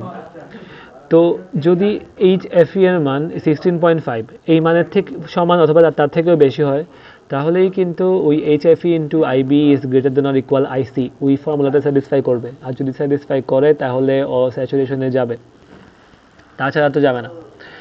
The output voltage V output rises exponentially towards VCC with the time constant. তাহলে এখন যে এটার ক্ষেত্রে টাইম কনস্ট্যান্ট কি RC4 RCS4 plus RF into CO হচ্ছে আমার এই ক্যাপাসিটরটা, আর CS4 হচ্ছে আমার স্যাচুরেশন রেজিস্ট্যান্স অফ T4, স্যাচুরেশনে থাকা অবশ্যই রেজিস্ট্যান্সটা ইন্টারনাল রেজিস্ট্যান্স, আর RF হচ্ছে আমার ডায়োডের forward resistance. As V output increases, the base and collector currents of T4 are decreased.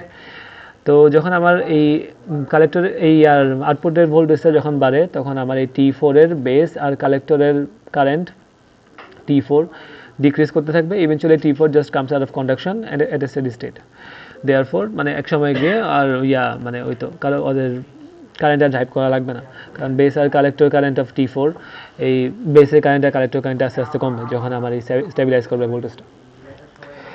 তাহলে V1 যখন 1 লেভেলের জন্য, তাহলে আমি কি পাচ্ছি VCC থেকে, তাহলে আমার ড্রপ হচ্ছে কত T4 এর জন্য 0.5 আর ডায়োডের জন্য 0.6 কন্ডাকশনের জন্য, তো 3.9 ভোল্ট। তো যেটা হচ্ছে আমার V1 এর জন্য যখন কন্ডাকশনে চলে যাবে আর কি, নর্মাল কন্ডাকশন।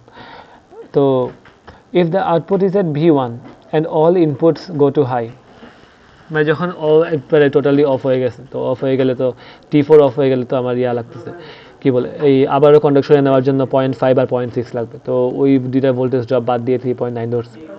সো যখন আমার আউটপুট 1-এ থাকবে, all the inputs go high, তো তখন T2 অন হবে, consequently T4 and diode D off হয়ে যাবে, T3 অন হবে, ক্যাপাসিটর C0 তখন ডিসচার্জ করবে T3 এর ভিতর দিয়ে।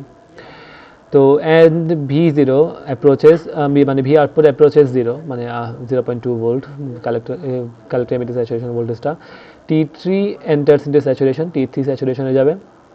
তো from the above discussion it is clear that the maximum current is drawn from the supply when the output makes a transition from V0 to V1.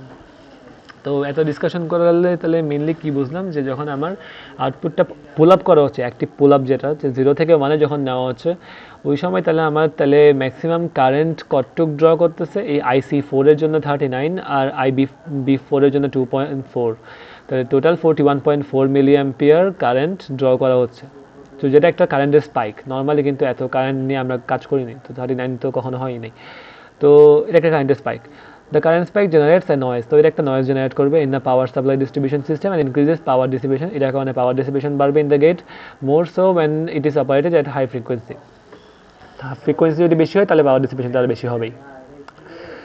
এখন wired and connection must not be used for totem pole output circuit, wired কানেকশনের জন্য এই totem pole use করা যাবে না। কেন? Because of the current spike problem, কারণ current spike জিনিসটা যদি থাকে, নয়েজটা ওয়ায়ার্ড লজিক এটা হ্যান্ডেল করতে পারবে না। TTL circuits with open collector outputs are available which can be used with wire and components. তো এটার জন্য ওপেন কালেক্টর আউটপুট সার্কিটওয়ালা TTL ইউজ করা লাগে, টোটেম পোল ওয়ায়ার্ডের ক্ষেত্রে ইউজ করা যাবে না। আর এখানে ওপেন কালেক্টরটা নিয়ে একটু বলা হয়েছে যে a circuit with open collector output is the same as circuit figure 4.16 যে এই নর্মাল TTL সার্কিটটা, except for the collector resistance RC3 of T3 which is missing, except for the collector resistance RC3 of T3 which is missing, মানে RC3 এই RC3 যেটা দেওয়া হয়েছিল এইখানে একটু উপরে দিয়ে যায় এখানে, তখন এটা থাকবে না। এটা হচ্ছে আমার অ্যাক্টিভ বলে বলতেছি ওপেন কালেক্টরের ক্ষেত্রে, তো ওইটা থাকবে না। The collector terminal C3 is available outside the IC and the passive pull up is to be connected externally. তো এখানে অ্যাক্টিভ পুল আপটা ইউজ করা যাবে, তো প্যাসিভলি পুল আপ করতে হবে, ওইটা এক্সটার্নালি কানেক্ট করা হয়। Naturally the advantage of active pull up এখানে পাওয়া যাবে না। Gates with open collector output can be used for wired and operation, wired and অপারেশনের জন্য ওপেন কালেক্টর গেট ইউজ করা হবে।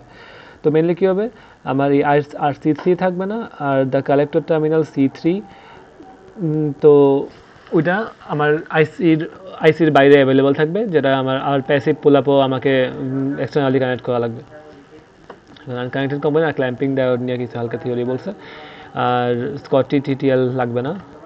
তো এরপরে মেইনলি যেটা লাগবে ওটা হচ্ছে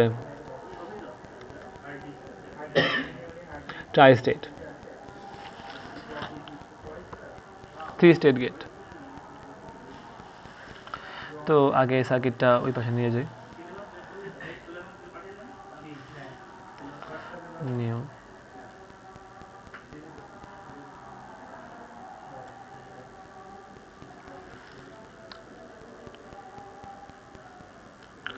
ওকে,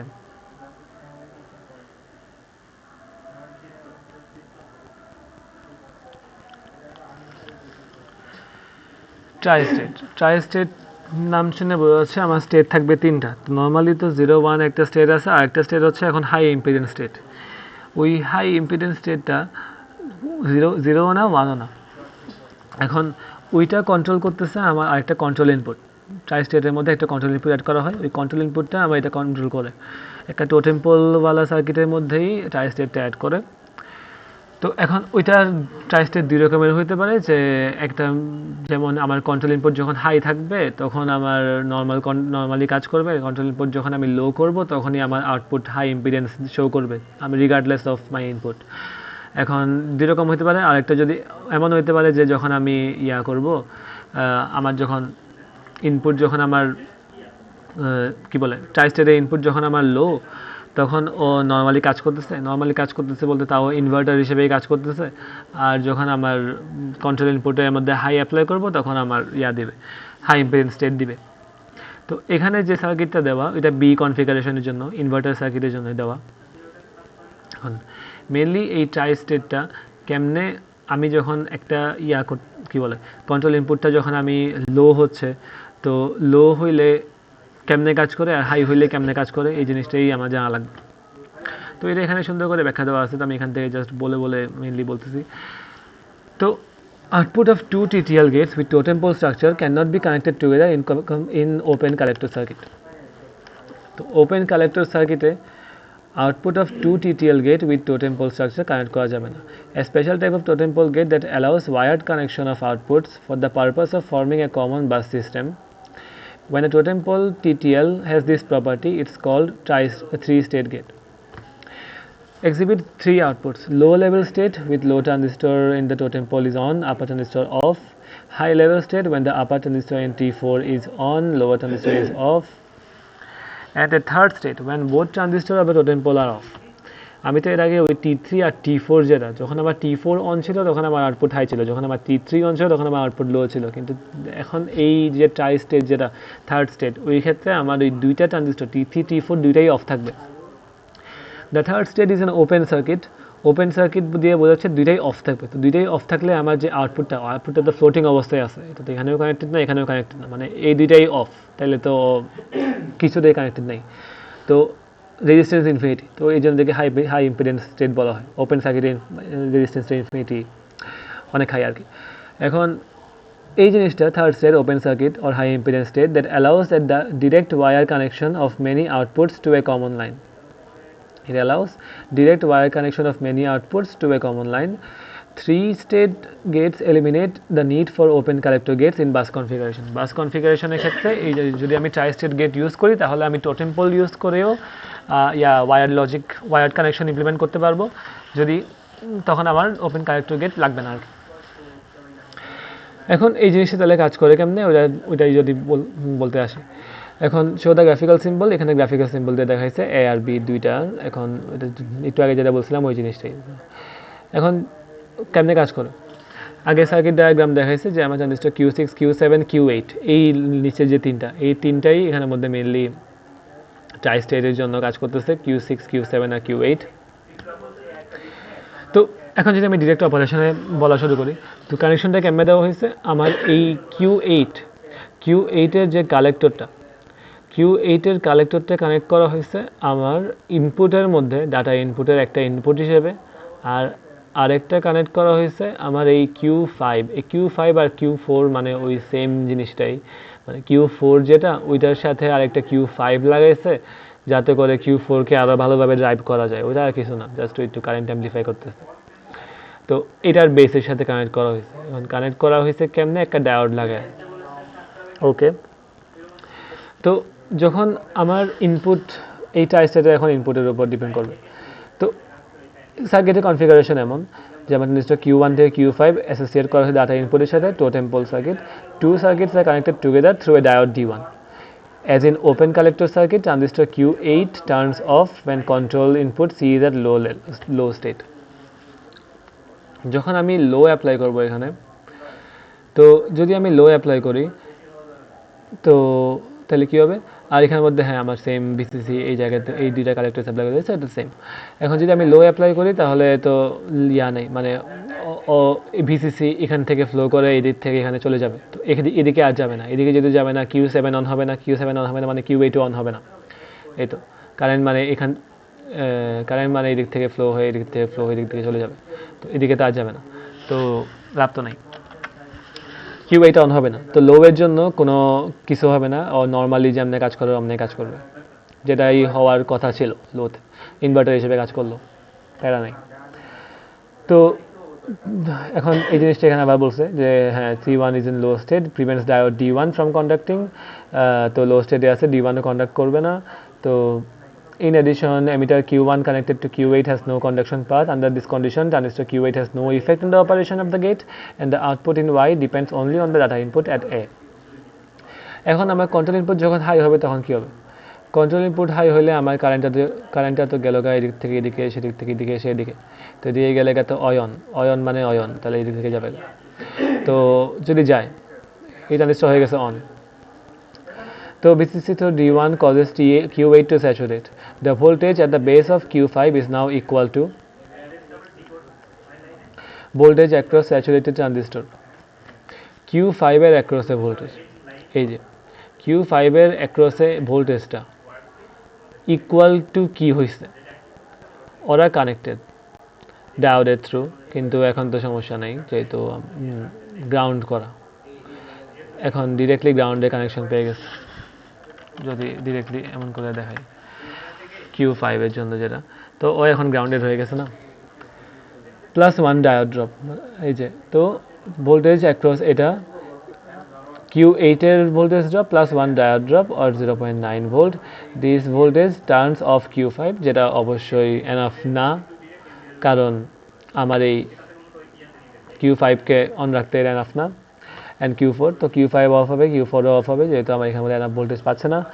তো it's less than 2 BE drop, কারণ এখানে মানে অন রাখতে হলে দুইটা বেস এমিটার ড্রপ নিতে হবে, দুইটা বেস এমিটার ড্রপ তাহলে কত 1.2 যদি 0.6 হিসেবে ধরি, তো স্টিল কম, তো লাভ নাই, of. At the same time, the low input to one of the emitters of Q1 forces Q3 and Q2 to turn off. At the same time তাহলে কি হচ্ছে, এখানে লো স্যাচুরেশন অবস্থায় যখন চলবে তখন আমার এই কালেক্টরের মধ্যে কিন্তু লো ভোল্টেজ থাকে, তো এই লো ভোল্টেজটা লাগানো কই আমার ইনপুটের মধ্যে, তার মানে কি একটা ইনপুট লো হলে কি হয়, তাহলে অত একটা ইনপুট যখন লো হবে তখন তো ও এখান থেকে ফ্লো করে চলে যাবে, এখান থেকে ফ্লো করে এখান থেকে চলে যাবে, তাহলে তো ও আর এদিকে আর গেল না, তো এদিকে যেহেতু গেল না Q2ও অন হলো না, Q2 অন হয়নি মানে Q3ও অন হয় নাই। তো এখন তাহলে আমি তো এর আগে বলছিলাম Q5ও অন হয় নাই, তার জন্য Q4ও অন হয় নাই, তাহলে তো কিছুই অন হয় নাই। এখন আমার তাহলে Y1টা Y কার সাথে কানেক্টেড, কারোর সাথেই না, দুই জায়গাতেই ওপেন সার্কিট। তো এই তো এটাই আমার ট্রাই স্টেট, যে এখানের মধ্যে দিন শেষে আমি আমার ডাটা ইনপুট যাই দিই আমার Y ট্রাই স্টেট অবস্থায় পড়ে থাকবে, high impedance state. At the same time, হ্যাঁ এটা তো বলছি, তো the output of the circuit behaves like an open circuit with very high output impedance. A three-state bus is created by wiring several three-state output together. At any given time, only one control input is enabled, while all other outputs are in high impedance state. তো যদি আমি একটা বাস circuit বানাই, তো আমি ওটার মধ্যে several আউটপুটগুলোকে যখন কানেক্ট করব তখন এটার জন্য সেভারাল কন্ট্রোল ইনপুটও থাকবে। তো আমি এট এ টাইম যে আউটপুটটা নিয়ে কাজ করব ওইটার জন্য কন্ট্রোল ইনপুটটাকে এনেবল রাখা হয়, তো অন্য আউটপুটগুলোকে হাই ইম্পিডেন্স স্টেটে রাখা হয়। The single gate not in high impedance state can transmit binary information through common bus. Extreme care must be taken all except for one of the outputs to be in the third state. Otherwise we'd have the undesirable condition of having two active totem pole outputs connected together. এই তো দুইটা active totem pole output যাতে একসাথে connected করা না থাকে ওইটার জন্য এইভাবে ওদেরকে আলাদা করার জন্যই মেইনলি এই কন্ট্রোল ইনপুটটা ইউজ করে ট্রাই স্টেট কনফিগারেশনটা ইউজ করা হয়, যেটার মাধ্যমে আমরা ওয়্যার্ড লজিককে ইমপ্লিমেন্ট করতে পারতেছি, তো ওপেন কালেক্টর ইউজ না করে। An important feature of the most of the three-state gates is that the output enable delay is longer than the output disable delay. Output enable ডিলেটা ডিসেবলের ডিলের থেকে বেশি সবগুলো ট্রাই-স্টেটের জন্য একটা common feature. If a control unit enables one gate and disables the other at the same time, the disabled gate enters the high impedance state before the other gate is enabled. তো যদি আমরা একটা control input control circuit enable করে একটা গেটকে আরেকটা গেটকে disables another gate at the same time, disable gate enters high impedance state before the other gate is enabled. তো এই ডিলের কারণে this eliminates the situation of both gates being active at the same time. এটা একটা feature, এটা কিন্তু কোনো drawback না যে হ্যাঁ এটা বড় অথবা ছোটো। দুইটা গেট কারণ যদি অ্যাট এ টাইম যদি করতো তাহলে ওই কন্ডিশন অ্যারেজ করতে পারতো যে দুইটা গেটই at the same time active সুইচিংয়ের টাইমে, তো ওইটা এখানে হবে না। যেহেতু যখন আমি একটা গেটকে এনেবল করবো আর একটাকে ডিসেবল করবো তখন ওই সেম টাইমে করলেও আমার ডিসেবলড গেটটা হাই ইম্পিডেন্স স্টেটে আগে যাবে অন্য গেটটা এনেবল হওয়ার আগে। There is a very small leakage current associated with high impedance condition in three-state gate. So, ওই leakage current is so small as 200 three-state outputs can be connected together to form a common bus line. তো এটার মধ্যে 100টা আউটপুটকে একসাথে connect করলেও কোনো সমস্যা হবে না, লিকেজ কারেন্টটা অনেক কম। তো এই গেছে আর টিটিএল এর কাহিনী, টিটিএল এতটুকু পর্যন্তই। এখন লাস্টলি আছে ইসিএল, এমিটার কাপল লজিক। তো এটা সার্কিটটা আগে নিয়ে নিই।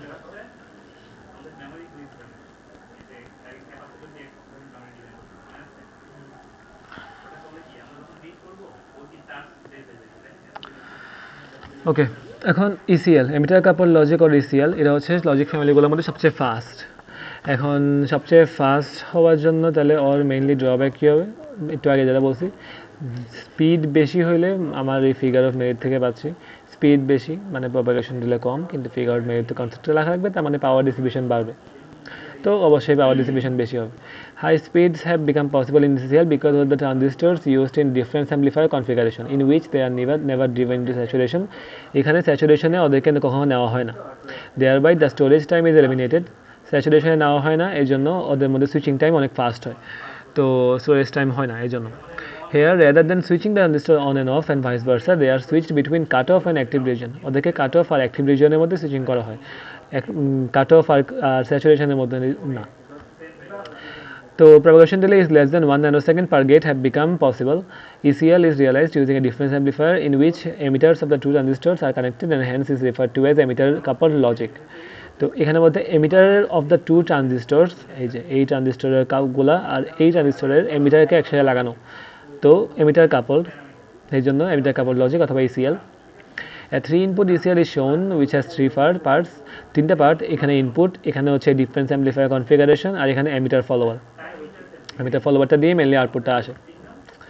এমিটার ফলোয়ার কেন, কারণ এটা আমার ইয়াকে কী বলে, এমিটার ফলোয়ার নাম দেওয়ার কারণ হচ্ছে ওই এমিটার ফলোয়ারকে ইউজ করা হয় ডিসি লেভেল শিফটিং আউটপুট করার জন্য, আমার ওই কী বলে অ্যাকচুয়াল আউটপুটের যে লেভেলটা ওটা ডিটারমাইন করতে। কারণ এক্ষেত্রে আমার স্ট্যান্ডার্ড 0.2 দিয়ে লো আর 5 ভোল্ট দিয়ে হাই মিন করবে এটা এমন না, এটা পুরো সার্কিটটাই নেগেটিভ ভোল্টেজে কাজ করে। তো যেটা বেশি নেগেটিভ ওইটাকে লো হিসেবে কাউন্ট করা হয় আর যেটা কম নেগেটিভ ওইটাকে হাই হিসেবে কাউন্ট করা হয়, দুইটাই নেগেটিভে। তো -0.7 ভোল্টকে এখানের মধ্যে হাই হিসেবে কাউন্ট করে আর -1.55 ভোল্টকে এখানে লো হিসেবে কাউন্ট করে। তো emitter followers এটার জন্য ইউজ করে, যার কারণ যাতে ওই লেভেলের মধ্যে থাকে, so that V0 and V1 are the same for the inputs and outputs. Note that two input Y1 and Y2 available at the circuit which are complementary. এখানে এই দুইটা যে আউটপুট এই দুইটা একে অপরের কমপ্লিমেন্ট। Y1 এখানে যে সার্কিটটা দেওয়া OR NOR সার্কিট, এখানে Y1 হচ্ছে আমার OR আর Y2 হচ্ছে আমার NOR। এটা আমাকে ভেরিফাই করতে হবে, একটু পর দেখাবো। Additional transistors are used in parallel to T1 to get the required fan in. তো T1 এর সাথে আরও এক্সট্রা কয়েকটা ট্রানজিস্টর ইউজ করা হয়েছে, তো ওগুলো ইনপুট হিসেবে। Fundamental difference between all other logic families including MOS and ECL as far as the supply voltage is concerned. তো মেইনলি ডিফারেন্স যেটা ওটা হচ্ছে in ECL the positive end of the supply is connected to ground in contrast to the other logic families in which the negative end of the supply is grounded. This is done, এখানের মধ্যে এই যে main জিনিস এটাই যে আমার positive সাপ্লাইটা ground করা, নেগেটিভটা করা, গ্রাউন্ডের বদলে নেগেটিভ ভোল্টেজ দেওয়া, then to minimize the effect of the noise induced in the power supply. একটু পর হিসাব করলে দেখা যাবে যে এটার ক্ষেত্রে নয়েজ ইমিউনিটি অনেক খারাপ, যে অনেক কম নয়েজ মার্জিন। তো একটু নয়েজ রেজিস্ট্যান্সটা বাড়ানোর জন্য, মানে আসলে মার্জিন তো বাড়বে না, কিন্তু কি বলে নেগেটিভ রিজিয়নে কাজ করলে ওই নয়েজের এফেক্টটা তুলনামূলক কম থাকে আর কি, কম নোটিসেবল হয়। তো ওই ইফেক্টটা কমানোর জন্য and protect the gate from an accidental short circuit developing between output of a gate and the ground. তো ওগুলা থেকে বাঁচানোর জন্য এই নেগেটিভ রিজনে কাজ করে। The voltage corresponding to V0 and V1 are both negative due to the positive end of the supply being connected to ground. তো হ্যাঁ, দুইটাই নেগেটিভ, আগে যেটা বলছি। এখন এই ম্যাথটাতে যদি যাই, তো আমাকে আগে বলছে ভেরিফাই করতে যে এটা অর আর নর পারফর্ম করে, অর অথবা নর। আর এরপর দেখাতে বলছে যে transistors in this circuit operate in the active region and not in the saturation region. আর ক্যালকুলেট করতে বলছে নয়েজ মার্জিন। লাস্টলি আমাকে অ্যাভারেজ পাওয়ার বের করতে বলছে। তো যখন আমার সবগুলো ইনপুট লো হবে, আমি অ্যাজিউম করতেছি যে আমার সবগুলো ইনপুট লো, তো সবগুলো যদি আমার লো হয় তো সবগুলো কাট অফ। তো T2 আমার কন্ডাক্ট করবে। T2 কেন কন্ডাক্ট করবে, মানে আচ্ছা প্রথমত কেন কন্ডাক্ট করবে এটা না এসে আমি শুরুতে অ্যাজিউম করি যে আচ্ছা আমার T2 কন্ডাক্ট করতেছে। যেহেতু একটা ডিফারেন্স অ্যাম্পলিফায়ার কনফিগারেশন, তাহলে যখন একটা অ্যাম্পলিফায়ার অন থাকবে তখন আরেকটাকে অফ থাকা লাগবে। তো আমি এখানের মধ্যে বলছি সবগুলো অফ, এরপর বলতেছি আমার T2 অন আছে। এখন যদি আমি দেখাতে পারি T2 যখন অন থাকবে তখন আমার T1কে অফ হতেই হবে। যদি এটা দেখানো যায় তাহলে তা বলতে পারে যে আমার যেটা বলতেছি এটা ঠিক আছে, ভেরিফাইড, প্রুফড। আর না হলে তো কন্ট্রাডিকশন হয়ে গেল। তো T2 কন্ডাক্ট করতেছে। The voltage at the common emitter, এই পয়েন্টের মধ্যে যে ভোল্টেজ, তাহলে ভোল্টেজটা তাহলে কত, এখানে আমি VI2 এখানে যে ভোল্টেজটা অ্যাপ্লাই করতেছি ওটা হচ্ছে -1.15। আর এখানে আমার বেস এমিটারের মধ্যে ভোল্টেজ ড্রপ হবে 0.7। তো এটা এখানে প্রশ্নের মধ্যে বলা, তো কিছু করার নেই। তো 0.7, তো -1.85। তো এই পয়েন্টে আমি পাচ্ছি ভোল্টেজ কত, -1.85। তাহলে এই কারেন্টটুকু কত, -1.85 -5.2, তার মানে +5.2। তো রেজিস্ট্যান্স কত, 1.18 কিলো ওহম। তাহলে আই এর মান পাইলাম 2.84 মিলি অ্যাম্পিয়ার। এখন বেস কারেন্ট এর তুলনায় কালেক্টর কারেন্ট অনেক বড়। তো কালেক্টর কারেন্ট আর এমিটার কারেন্টকে, এই কালেক্টর কারেন্ট আর এমিটার কারেন্টকে ইকুয়ালি ধরা যেতে পারে। তো ইকুয়াল ধরে আমি চাচ্ছি এই O2 পয়েন্টের মধ্যে আমার ভোল্টেজটা কত, তো ইকুয়াল ধরলাম। তাহলে আমার এখানের মধ্যে IC2ই হচ্ছে আমার IC2 এর মান 2.84, আর RC2 এর মান হচ্ছে আমার 0.3, কারণ কিলো ওহম হিসাব করলে। তাহলে মাইনাস কারণ আমার পোলারিটি নেগেটিভ। তো এখানের মধ্যে -0.852 ভোল্ট, এই পয়েন্টে ভোল্টেজ আমার -0.852 volt. T4 will be conducting, এই T4 তাহলে কন্ডাক্ট করবে, যেহেতু -0.852 এটা একটা লো ভোল্টেজ কম্পারেটিভলি, তো কন্ডাক্ট করবে। And the output at Y1, এই Y1 পয়েন্টের মধ্যে তাহলে ভোল্টেজ কত হবে, -0.852 -0.7, আর একটু ভোল্টেজ ড্রপ -0.7, তাহলে ভোল্টেজ পাচ্ছি -1.55, যেটাকে আমি অ্যাজিউম করছিলাম লো, তাহলে লো।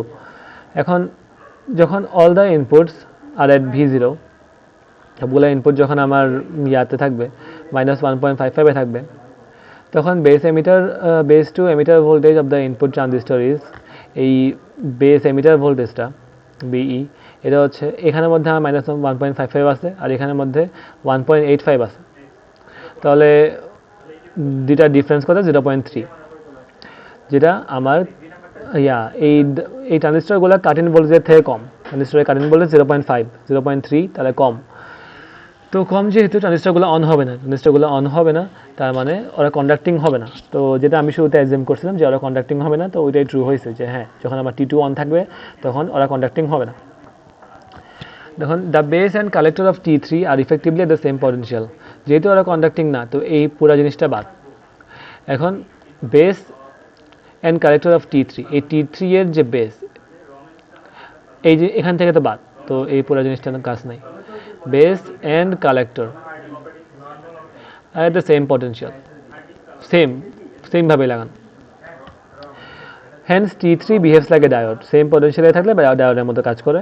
The current flowing through this diode is approximately 3 milliampere, তো এটা হিসাব করলে 3.3 milliampere কারেন্ট অ্যাপ্রক্সিমেটলি, ওটা হচ্ছে আর কি 2.84 থেকে 3 এজিউম করছে, which corresponds to a voltage drop of 0.75 across flowing this diode, 0.75 across the diode। তো ডায়োডের অ্যাক্রসে যদি ফ্লো করে তখন ভোল্টেজ ড্রপ হবে আমার 0.7। এই 0.7টা কই থেকে পাচ্ছে, এটা আমার এই ইয়ার তুলনায় কি বলে রেজিস্ট্যান্সের কারণে ভোল্টেজ ড্রপ, যেটা ওইটাই। তো 0.75 across this diode, therefore this voltage -0.75, যেটা -1.5 এর তুলনায় কম নেগেটিভ, তার মানে কম নেগেটিভ মানে কি হাই, তাহলে এখানের মধ্যে Y2 হাই, তার মানে Y1 লো পাইলাম, Y2 হাই পাইলাম, কমপ্লিমেন্টারি পাইলাম। তার সাথে কি পাইছে, যখন আমার সবগুলো ইনপুট লো, ওই সময় সবগুলো ইনপুট লো, তখন আমার Y1 পাইছি লো, Y2 পাইছি হাই। তো আপাতত এক্সাম করা যাচ্ছে যে হ্যাঁ এটা তাইলে এটা হচ্ছে তাহলে নর না, এখনো শিওর না, বাট এই তো। এখন অ্যাটলিস্ট একটা ইনপুট যদি আমার হাই হয় তাহলে কি হবে, যখন অ্যাটলিস্ট একটা ইনপুট হাই হবে, এই জিনিসগুলো যদি একটু কাটি, অ্যাটলিস্ট একটা ইনপুট হাই হলে তখন corresponding to this input transistor T1 assume to be conducting and T2 to be cut off। তো T1 কন্ডাক্টিং হবে, T2 কাট অফে হবে। তো এটা যদি আমরা একটু ভেরিফাই করার ট্রাই করি, তাহলে এই পয়েন্টের মধ্যে আমার ভোল্টেজ ড্রপটা তাহলে কত হবে, কন্ডাক্টিং অবস্থায় -0.75 -0.7, তো এখানে আমার -1.45 আছে।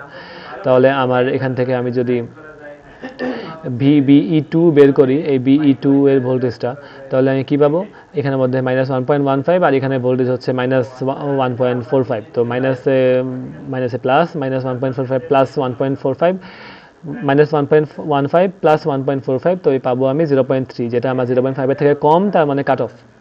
তো ভেরিফাই হয়েছে, ওখানে ভেরিফাইডটা পরে করছে, এখানে ভেরিফাইডটা আগে করছে, তো এটা কোনো সমস্যা না। এখন তাইলে আমার IE কত, এই IE-কেই আমি IC1 হিসেবে কনসিডার করব, এখানে আর IC2 নাই, কারণ এই জিনিসটা বাদ, আর T2 বাদ, এখানে যদি আমি IC1 কনসিডার করব, IC1-কে আমি IE এর সমান ধরে নিব, যেহেতু আমার বেস কারেন্ট কম। তো ওইটা তাহলে IE কত, IE হচ্ছে আমার E পয়েন্ট মাইনাসে প্লাস 5.2 ডিভাইডেড বাই 1.18, তো -1.45 প্লাস 5.2 ডিভাইড বাই 1.18, 3.18 মিলিঅ্যাম্পিয়ার, এটাকে IC1 ধরছে। কিছু লাইন স্কিপ করছে, কিন্তু এই তো IE বের করে ওটাকে IC1 ধরছে। Since the collector current of T1 is higher than the collector current of T2 when it's conducting, আমার যখন T2 কন্ডাক্টিং হচ্ছিল তখন আমি কালেক্টর কারেন্ট পাইছিলাম কত, 2.84, কিন্তু এখন পাচ্ছি 3.18, তার মানে কি ওই সময় আমার রেজিস্ট্যান্স হায়ার ছিল, যেটা আমি চিত্র থেকে ভেরিফাই করতেছি যে হ্যাঁ আমার ওই সময় 300 ছিল, এই সময় 267, তাহলে এখন this gives us the voltage of Y2 equal -1.55, তো সিমিলার প্রসেসে যখন এটা করবে, তাহলে ভোল্টেজ ড্রপ বের করবা এই দুইটার অ্যাক্রসে, যেটা আমার ইয়ার সাথে গুণফল 268 সাথে গুণফল, তার সাথে -0.7, তার মানে -1.55 পাইবা সিমিলারলি, তার মানে যেটা হচ্ছে লো, তার মানে আমার Y2 বর্তমানে লো। এখন আগের মতো T4 এর কালেক্টর আর বেস সেম পটেনশিয়ালে হয়ে গেছে, আর কারেন্টের ফ্লো হচ্ছেই 0.300 জন্য ওহমের জন্য যে ভোল্টেজ ড্রপ, যে কী বলে যে ভোল্টেজ ড্রপটা হবে, ওটা হচ্ছে আমার 0.7, তো ওই 0.7টা ডায়োডের মধ্যে কাজ করবে, তো 0.7 ভোল্টেজ ড্রপ, তো -0.7, যেটা হচ্ছে আমার হাই হিসেবে কাউন্ট করবে, তো ওই সময় আমি আমার এই Y1 এর মধ্যে পাবো হাই। এই তো ভেরিফাই তো হয়ে গেল যে আমার Y1 তাইলে অর, আর Y2 হচ্ছে আমার নর। এখন সেকেন্ড পার্টের মধ্যে বলছিল কি ওই অ্যাক্টিভ রিজনে যে কাজ করতে, সেটা ভেরিফাই করতে। আচ্ছা ওকে, তো এ পার্টের মধ্যে পাইছিলাম voltage between collector and base of T2 is, collector আর বেস অফ T2, তো VCB2 কালেক্টর বেস, এই হ্যাঁ এই জায়গায় ভোল্টেজটা, তাহলে VO2, এই O2 এর অ্যাক্রসে ভোল্টেজ বের করছিলাম, -0.85 পাইছিলাম, আর I2-তে দেওয়াই দিছে -1.15, তো দুইটা ডিফারেন্স কত, 0.3, তো 0.3 যেটা পজিটিভ, তার মানে রিভার্স বায়াস, এখানে মধ্যে যেটা আমি নেগেটিভ নিয়ে কাজ করতেছি, পজিটিভ মানে রিভার্স বায়াস, তো রিভার্স বায়াসে আছে, তো collector base junction is reverse biased, hence T2 is operating in active region. আপাতত ভেরিফাই হয়েছে, কারণ অ্যাক্টিভ রিজনের শর্ত কি ছিল যে আমার base emitter junction forward bias, collector base junction reverse bias হতে হবে। আর পার্ট এর মধ্যে আবার পাইছিলাম যে আমার যখন এই voltage between the collector and the base of T1, তো কালেক্টর আর বেস অফ T1 এই CB1, তাহলে এখানের মধ্যে আমার তাহলে এই জায়গায় পাইছিলাম -0.85, এখানে হচ্ছে আমার -0.75, তো -+0.75, মানে যে ইনপুটের মধ্যে যেটা এই 2 পয়েন্টের অ্যাক্রসে ভোল্টেজ, এই 2 পয়েন্টের অ্যাক্রস, তাহলে এখানে পাইছি -0.1, যেটা ফরওয়ার্ড বায়াসই 0.1 পরিমাণ, কিন্তু যেটা আমার কাটিং ভোল্টেজ থেকে তো অনেক কম, তাহলে ফরওয়ার্ড বায়াস হয়েও আসলে তেমন কোনো লাভ নেই। দিন শেষে ও ফরওয়ার্ড বায়াস ক্যারেক্টারিস্টিক শো করবে না, যেহেতু কারেন্ট ভোল্টেজের তুলনায় কম, তো এটা অ্যাক্টিভ রিজনে কাজ করবে। গেল এরপর নয়েজ মার্জিন। তো the base emitter voltage of the input transistor base emitter voltage is 3 volt, which is 0.2 volt less than the cut-in voltage.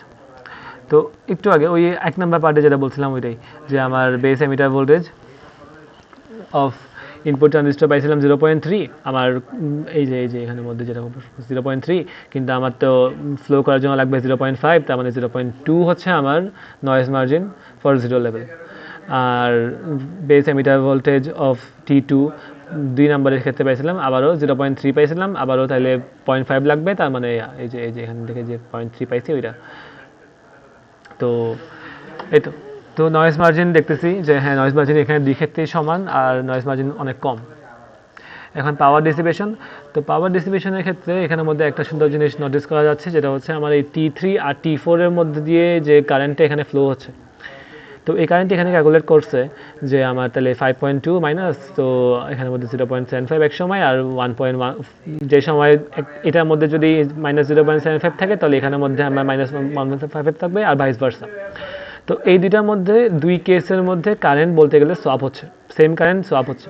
তো কারেন্টটা বের করছে 2.97 আর 2.43। এখন যদি আমি এটাকে অ্যাভারেজ করি দুই কেসের জন্য, তাহলে সেম কারেন্টই পাবো, যেহেতু সোয়াপ হচ্ছে কারেন্ট।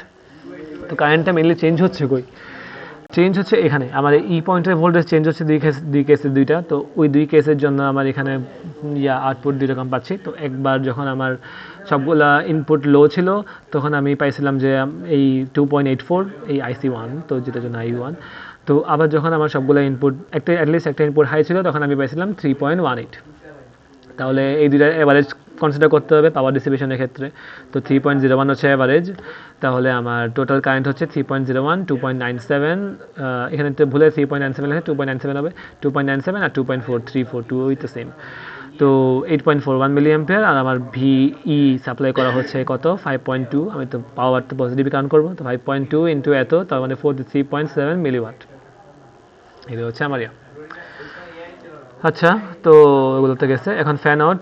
তো ফ্যান আউটের মধ্যে হচ্ছে যদি আমার সবগুলো ইনপুট যদি লো থাকে, input transistor are cut off, therefore the input resistance is very high. On the other hand, if the input is high, the input resistance is that of an emitter follower, which is also high. তো দুই ক্ষেত্রেই আমার input impedance high.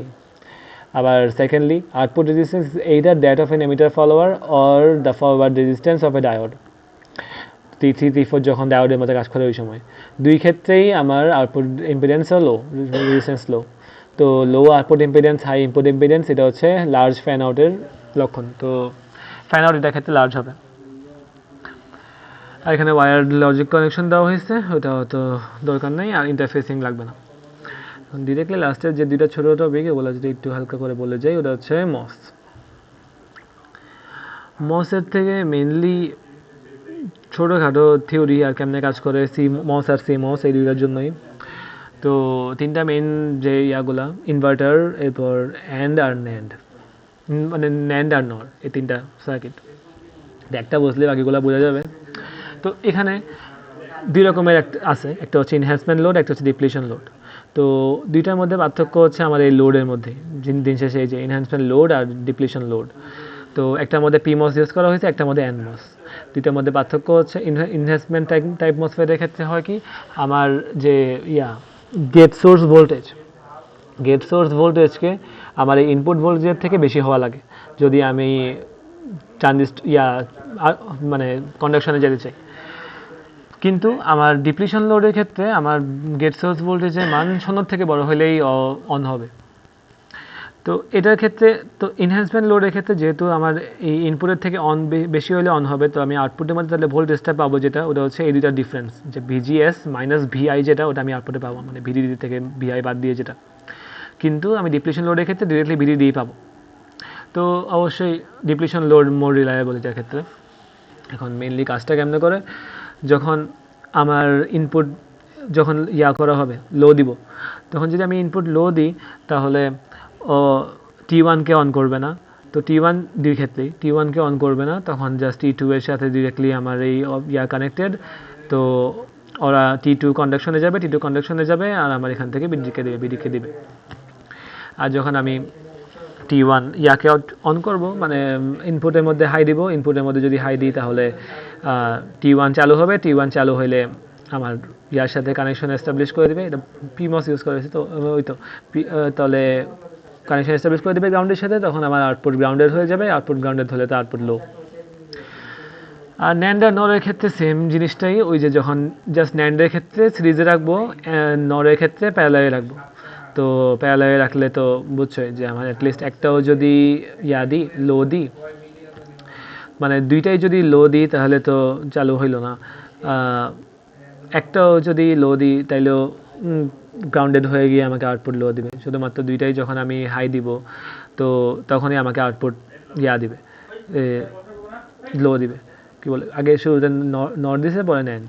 তারপর আমি যখন এখানের মধ্যে যখন দুইটাই আমার 1 দেওয়া থাকবে, দুইটাই হাই, তখন দুইটা ট্রানজিস্টরই অন হইলে ও তখন গ্রাউন্ডেড হতে পারবে। তখন দুইটাই 1 হইলে তখন আমি আউটপুটে লো পাবো। অ্যাটলিস্ট একটা যদি আমার লো থাকে তাহলে আমি আউটপুটের মধ্যে পাবো, কত হাই পাবো।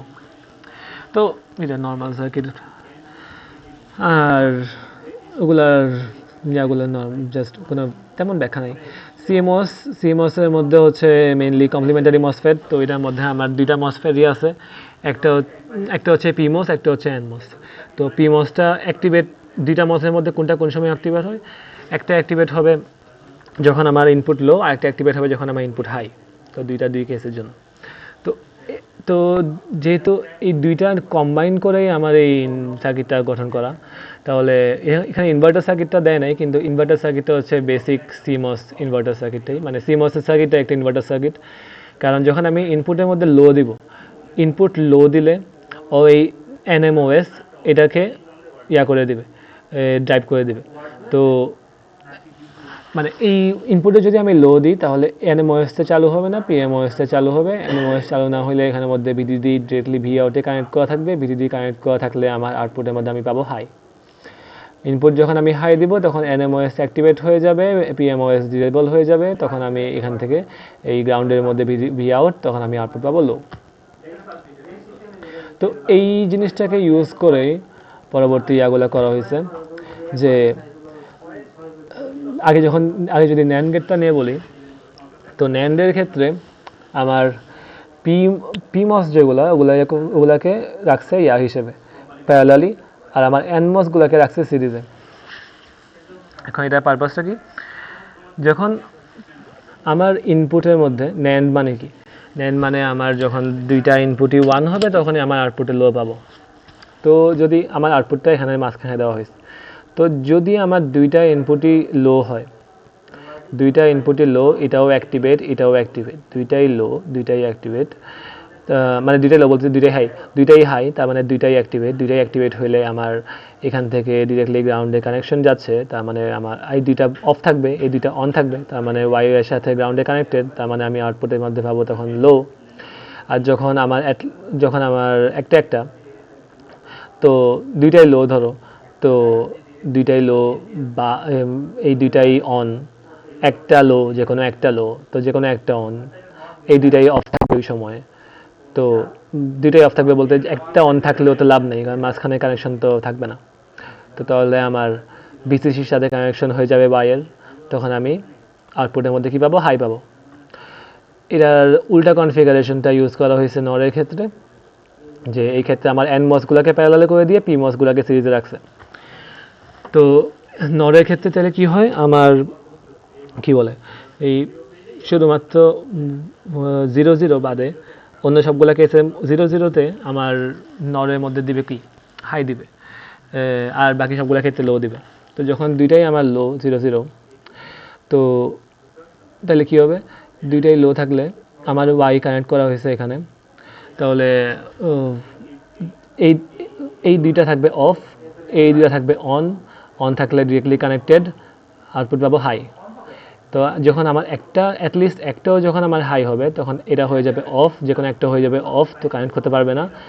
তো যে কোনো একটাও যদি হাই হয় এখান থেকে, যে কোনো একটা অথবা দুইটাই যদি অন হয়ে যায় তাহলে গ্রাউন্ডের সাথে কানেক্টেড, তখন আমার ওয়াইয়ের সাথে কানেক্টেড, তাহলে আমি আউটপুটের মধ্যে পাবো লো। তো এই তো, আর এগুলো ছাড়া তেমন তো আর কিছু নাই, এগুলো হচ্ছে মেইনলি থিওরিগুলো। এখন এগুলোর থেকে ছোটোখাটো ম্যাথ যদি বলি, সিমস থেকে আরও দেখার মতো আছে, বাই সিমস আর স্কোয়ার সিমস, এগুলার ডেফিনেশন স্টাডি করা। তারপর প্রত্যেকটা লজিক ফ্যামিলির জন্য অ্যাডভান্টেজ ডিসঅ্যাডভান্টেজ লাগবে, ডায়াগ্রামগুলো লাগবে, প্রত্যেকটার জন্য মোর দেন 2 ইনপুটের জন্য ডায়াগ্রামস, আর তার সাথে অন্যান্য বিভিন্ন লজিক গেট দিয়ে বিভিন্ন ইকুয়েশন ইমপ্লিমেন্ট করতে দিতে পারে ছোটোখাটো। তো ওগুলো প্রত্যেক লজিক গেটের জন্যই জানা থাকা লাগবে। মেনলি ছোটোগুলো থেকে দিবে, দিলে বড়গুলো থেকে দেওয়ার কথা না, তো বেশি কমপ্লেক্স হয়ে যাবে। আর সিএমওএস থেকে একটা ছোট ম্যাথ আছে, তো ম্যাথেরটা যদি আমি একটু পেইন্টে দেখাই, সিএমওএস এর ম্যাথটা হলো, এটা একটা ইয়ার উপর এস্টাবলিশড, ইকুয়েশনের উপর এস্টাবলিশড, যে আমার R on equal R N into L by W. এখানে আমার এল হচ্ছে লেংথ, আর ডাব্লিউ হচ্ছে উইথ, আর এন হচ্ছে resistance per unit area.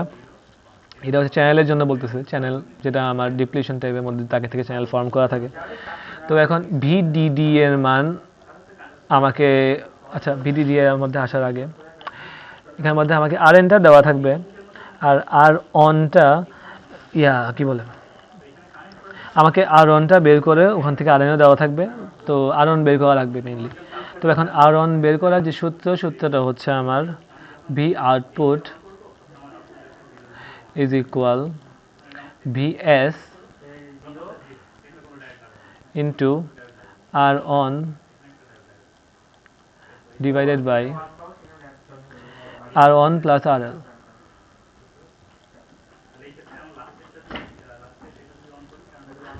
RL, তো এখানের মধ্যে আমার দেওয়া থাকবে, কি বলে, ভিএস দেওয়া থাকবে, তারপর আর অনটা বের করতে হবে, আর এল এর মান দেওয়া থাকবে। তো এখন প্রশ্নের মধ্যে আমাকে দিবে যে ইয়ার মান, কি বলে, ভিডিডি এর মান দিল, তার সাথে একটা ভিটি এর মান দিল, ভি থ্রেশহোল্ড ভোল্টেজ। এখন আমার আউটপুটটা আমাকে বলবে যে অফ পাওয়ার জন্য, যদি অফ পাইতে চাই আমি, তাহলে আমার কত হবে, ডাব্লিউ বাই এল এর মান কত লাগবে, W by L equal watt. তো এখানে আবার এখানে মধ্যে আরেকটা মানও দিবে যে এনএম, এটার মানও দিয়ে দিবে। তো দুইটা কেস, একটা হচ্ছে অফ আর অন। যখন আমি হাই চাবো, অন চাবো, তখন আমার আউটপুটটা ডিরেক্টলি ভিডিডি, তো ওই ক্ষেত্রে কোনো নাই, মানে ম্যাথ নাই, ডিরেক্টলি ভিডিডি আমার আনসার। আর যদি আমি লো চাই তাহলে ভিডিডি আমার কনসিডার করতেই হবে না, তখন আমাকে কনসিডার করতে হবে থ্রেশহোল্ড ভোল্টেজ। এই থ্রেশহোল্ড ভোল্টেজ আর আমার যে এনএম দেওয়া, এই দুইটা, তো এই দুইটার ডিফারেন্সটা, থ্রেশহোল্ড থেকে এনএম বাদ দিলে আমি যেটা পাবো ওটাকেই আমার আউটপুট হবে। তো এই আউটপুটটা হবে আমার থ্রেশহোল্ড মাইনাস এনএম, টি মাইনাস এনএম। তো এই মানটা যেটা পাবো ওই মানটা আমাকে আউটপুট হিসেবে দিয়ে ওই তাহলে এখন এই ভিএস কি, ভিএস এর মান তো দেওয়া থাকবে, কি বলে, ভিডিডি, সরি ভিএস এটা ভিডিডি, আর এখানে R on divide by R on plus R L. তো সব মান তো দেওয়া আছে, তাহলে এখান থেকে জাস্ট আর অন বের করে ওখান থেকে R N into L by R, R N এর মান দেওয়া থাকবে, ওখান থেকে আর এর মান বের করা লাগবে। তো এগুলোই, এটা একটা ছোটো ম্যাথ, এটা নিয়ে একটু জিপিটি মারলে হালকা পাতলা আইডিয়া পাইতে পারো। এটা আপাতত বইয়ে আমি এখনও দেখি নাই, কিন্তু দেখলে কোথাও দিব না। তো এই তো লজিক ফ্যামিলি থেকে এই পুরো জিনিসটা এটাই। তো এরপরে মেমোরির পার্টটুকু আছে, তারপর ইয়া কি বলে digital to analog, analog to ডিজিটালের কনভার্সন আছে, কনভার্সনের মেথডগুলো। তো দেখি কনভার্সন মেথডগুলোর উপর আগে একটা ভিডিও বানাবো, তারপর মেমোরিটা নিয়ে লাগলে করবো না। ওকে।